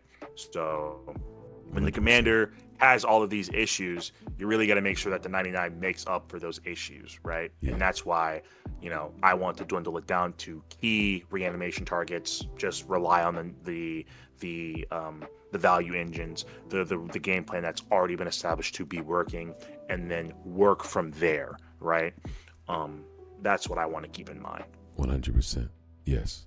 No, thank you so much, D. If I can even just add on to that, I keep referencing back to this because the TC community dates have been growing into something that I honestly love, and it's been so much fun to just have such amazing brewers like D-Trove, Bissy, Azzy, Trigger, Fusion. Even when we get D-Mage in there, just you get this melting pot of brewers who play both meta decks and off meta buster list. And one thing that we talked on today is like, what do you define as, what is the actual definition of a good card? Because many times when we think of good cards, the reason people push back on it is because we're saying good is the antithesis of bad or the antonym of bad. So when we say this is a good card, that means we're saying that everything else is a bad card. And I think we need to redefine it in our mind, understanding that good cards are cards that are the lowest mana value with the most utility. That is why Underworld Breach, 2 mana, brings back anything for the escape cost, is defined as a good card. It's low mana, it's extremely flexible, and it's the reason why in comparison it pushed out a Yawgmoth's Will. If we go to that, it's a card we don't see as much in the format anymore unless you're super terrible, but Underworld Breach being 2 mana is cheaper than Yawg's Will, and Underworld Breach is more flexible than Yawg's Will. This notably being where if until the end of turn you may play lands and cast spells from the graveyard. If it would be put into the graveyard from anywhere this turn, exile that card instead. So then you could define Underworld Breach as a good card and say I pushed Yawgmoth's Will out of the format just because of the recursion and being able to continue to go off Underworld Breach. But that doesn't make Yawgmoth's Will a bad card. It just means there's less lists that want to play it if they are running both black and red. You're gonna go more towards the quote unquote the good card. So just to kind of like stand by D-Trove, good cards are not defined as what Blue Farm is playing or what Kennan's playing or one of these. Just it's less about saying something is better, something is good and bad. It's more about saying there is a strongest option for the effect you're looking for that has a cheaper mana value. So that's what we're going to define as a good card. But yeah, I just with that said, I just wanted to give a humongous shout out to our audience. We got Azzy, we got D-Mage, we got Gen Fusion, we got Bissy Bax, and also huge shout out to our other viewers as they One Alchemy. We had thank you to shout out to also Luna and also Bissy Bax, and once again for your deck submissions. We had a lot of deck submissions, but these were the 3 we chose for tonight. And I would just say a humongous, I can't say everyone's name who's been popping in and out. I just want to say thank you for those who are still here with us. But I want to say the biggest thank you to D-Trove for putting together this first and will be coming back Deck Doctors event. His perspective has been gems on it. So drop some gems in the chat if you really digged what D-Trove said. And I just wanted to say just one-on-one to you, brother, just thank you so much for being an amazing Vanguard, an amazing pilot, an amazing person, brother. Like, thank you so much, man. Looking forward to the next one. Yeah, man. It was super duper fun. I thought I was going to be super duper overwhelmed with all these deck lists and people asking for my opinion specifically, but I think I got into the flow a little bit, and it was very fun, and it was very cool to help everybody out with their decks and give out my personal opinion. 100%. Yeah, from what Bissy just said, I'm gonna need D-Trove the Doc to be back on again. I'm 100% in agreement, and I want to start a poll to say, can we get D-Trove to change his name, D-Trove the Doc, in the TC Discord? I would love that. I would start a poll to see if I could forcibly change your name. But no, maybe you take on that mantra. I think you can as the leader. I think you're. I know. I ain't gonna take it away from you. I'm gonna let you choose. I may start a poll if you don't. Hey guys, poll to change his name. But I just wanted to say thank you, brother, a lot. And in addition to saying thank you, I'm looking forward to the next Deck Doctors. If you all are not aware, this is a monthly recurring event, and we will be back next month. So already, if you have not already, start submitting your decks right now to start having them checked out for the December Deck Doctors. Really excited about that one that's going to be coming out. We'll have dates and information on that soon. But I also just want to take a second to just say shout out to the TC Legion. This is our Patreon community who makes all of this possible. Humongous shout out to our Is It tier patrons, Prater, Ziggy, and Takir Ryder, as well as our mono red tier patrons, B-Rad, Bissy, Blaziken, and MTG Reaper. These guys are amazing and they make all this possible. I can never say this enough. That financial support goes a million miles ahead to allow us to continue to do what we're doing, which is in growing this TC community, expanding in other social media platforms, as well as bringing you all amazing events just like this. So humongous shout out for them. They're experiencing amazing perks like exclusive and early release on content and so much more, coaching discounts and all those amazing things. But with all that said, before we head out, any closing remarks, Detrove? No, I don't really have much of anything to say. It's been a really great experience. I'm glad that the people who submitted their deck lists, I know I am a TC Vanguard here, but I haven't really interacted with individually many people, but it really puts a smile on my face that people had trusted me enough to look at their brews and give my personal opinion on them. And I do hope that the next time that we do this, that we can bring on some more members to actually put some more eyes on different deck lists and to help people even more, because just because I listed out my opinion, my opinion is not always right. Maybe I'm wrong. So it always helps to have as many eyes on a deck as possible to help everybody get better in cEDH. So thank you, everybody, truly. 100%. Thank you, brother. Thank you, brother. He stays hungry but humble. You know what I'm saying? So thank you, brother. With that said, thank you all for being here. I will see you all soon on the next TC Day, but especially on the next Deck Doctors event in December of 2025 as we close out this beautiful year. But with that being said, y'all be great. Y'all be awesome. We will see you all next time. Peace out.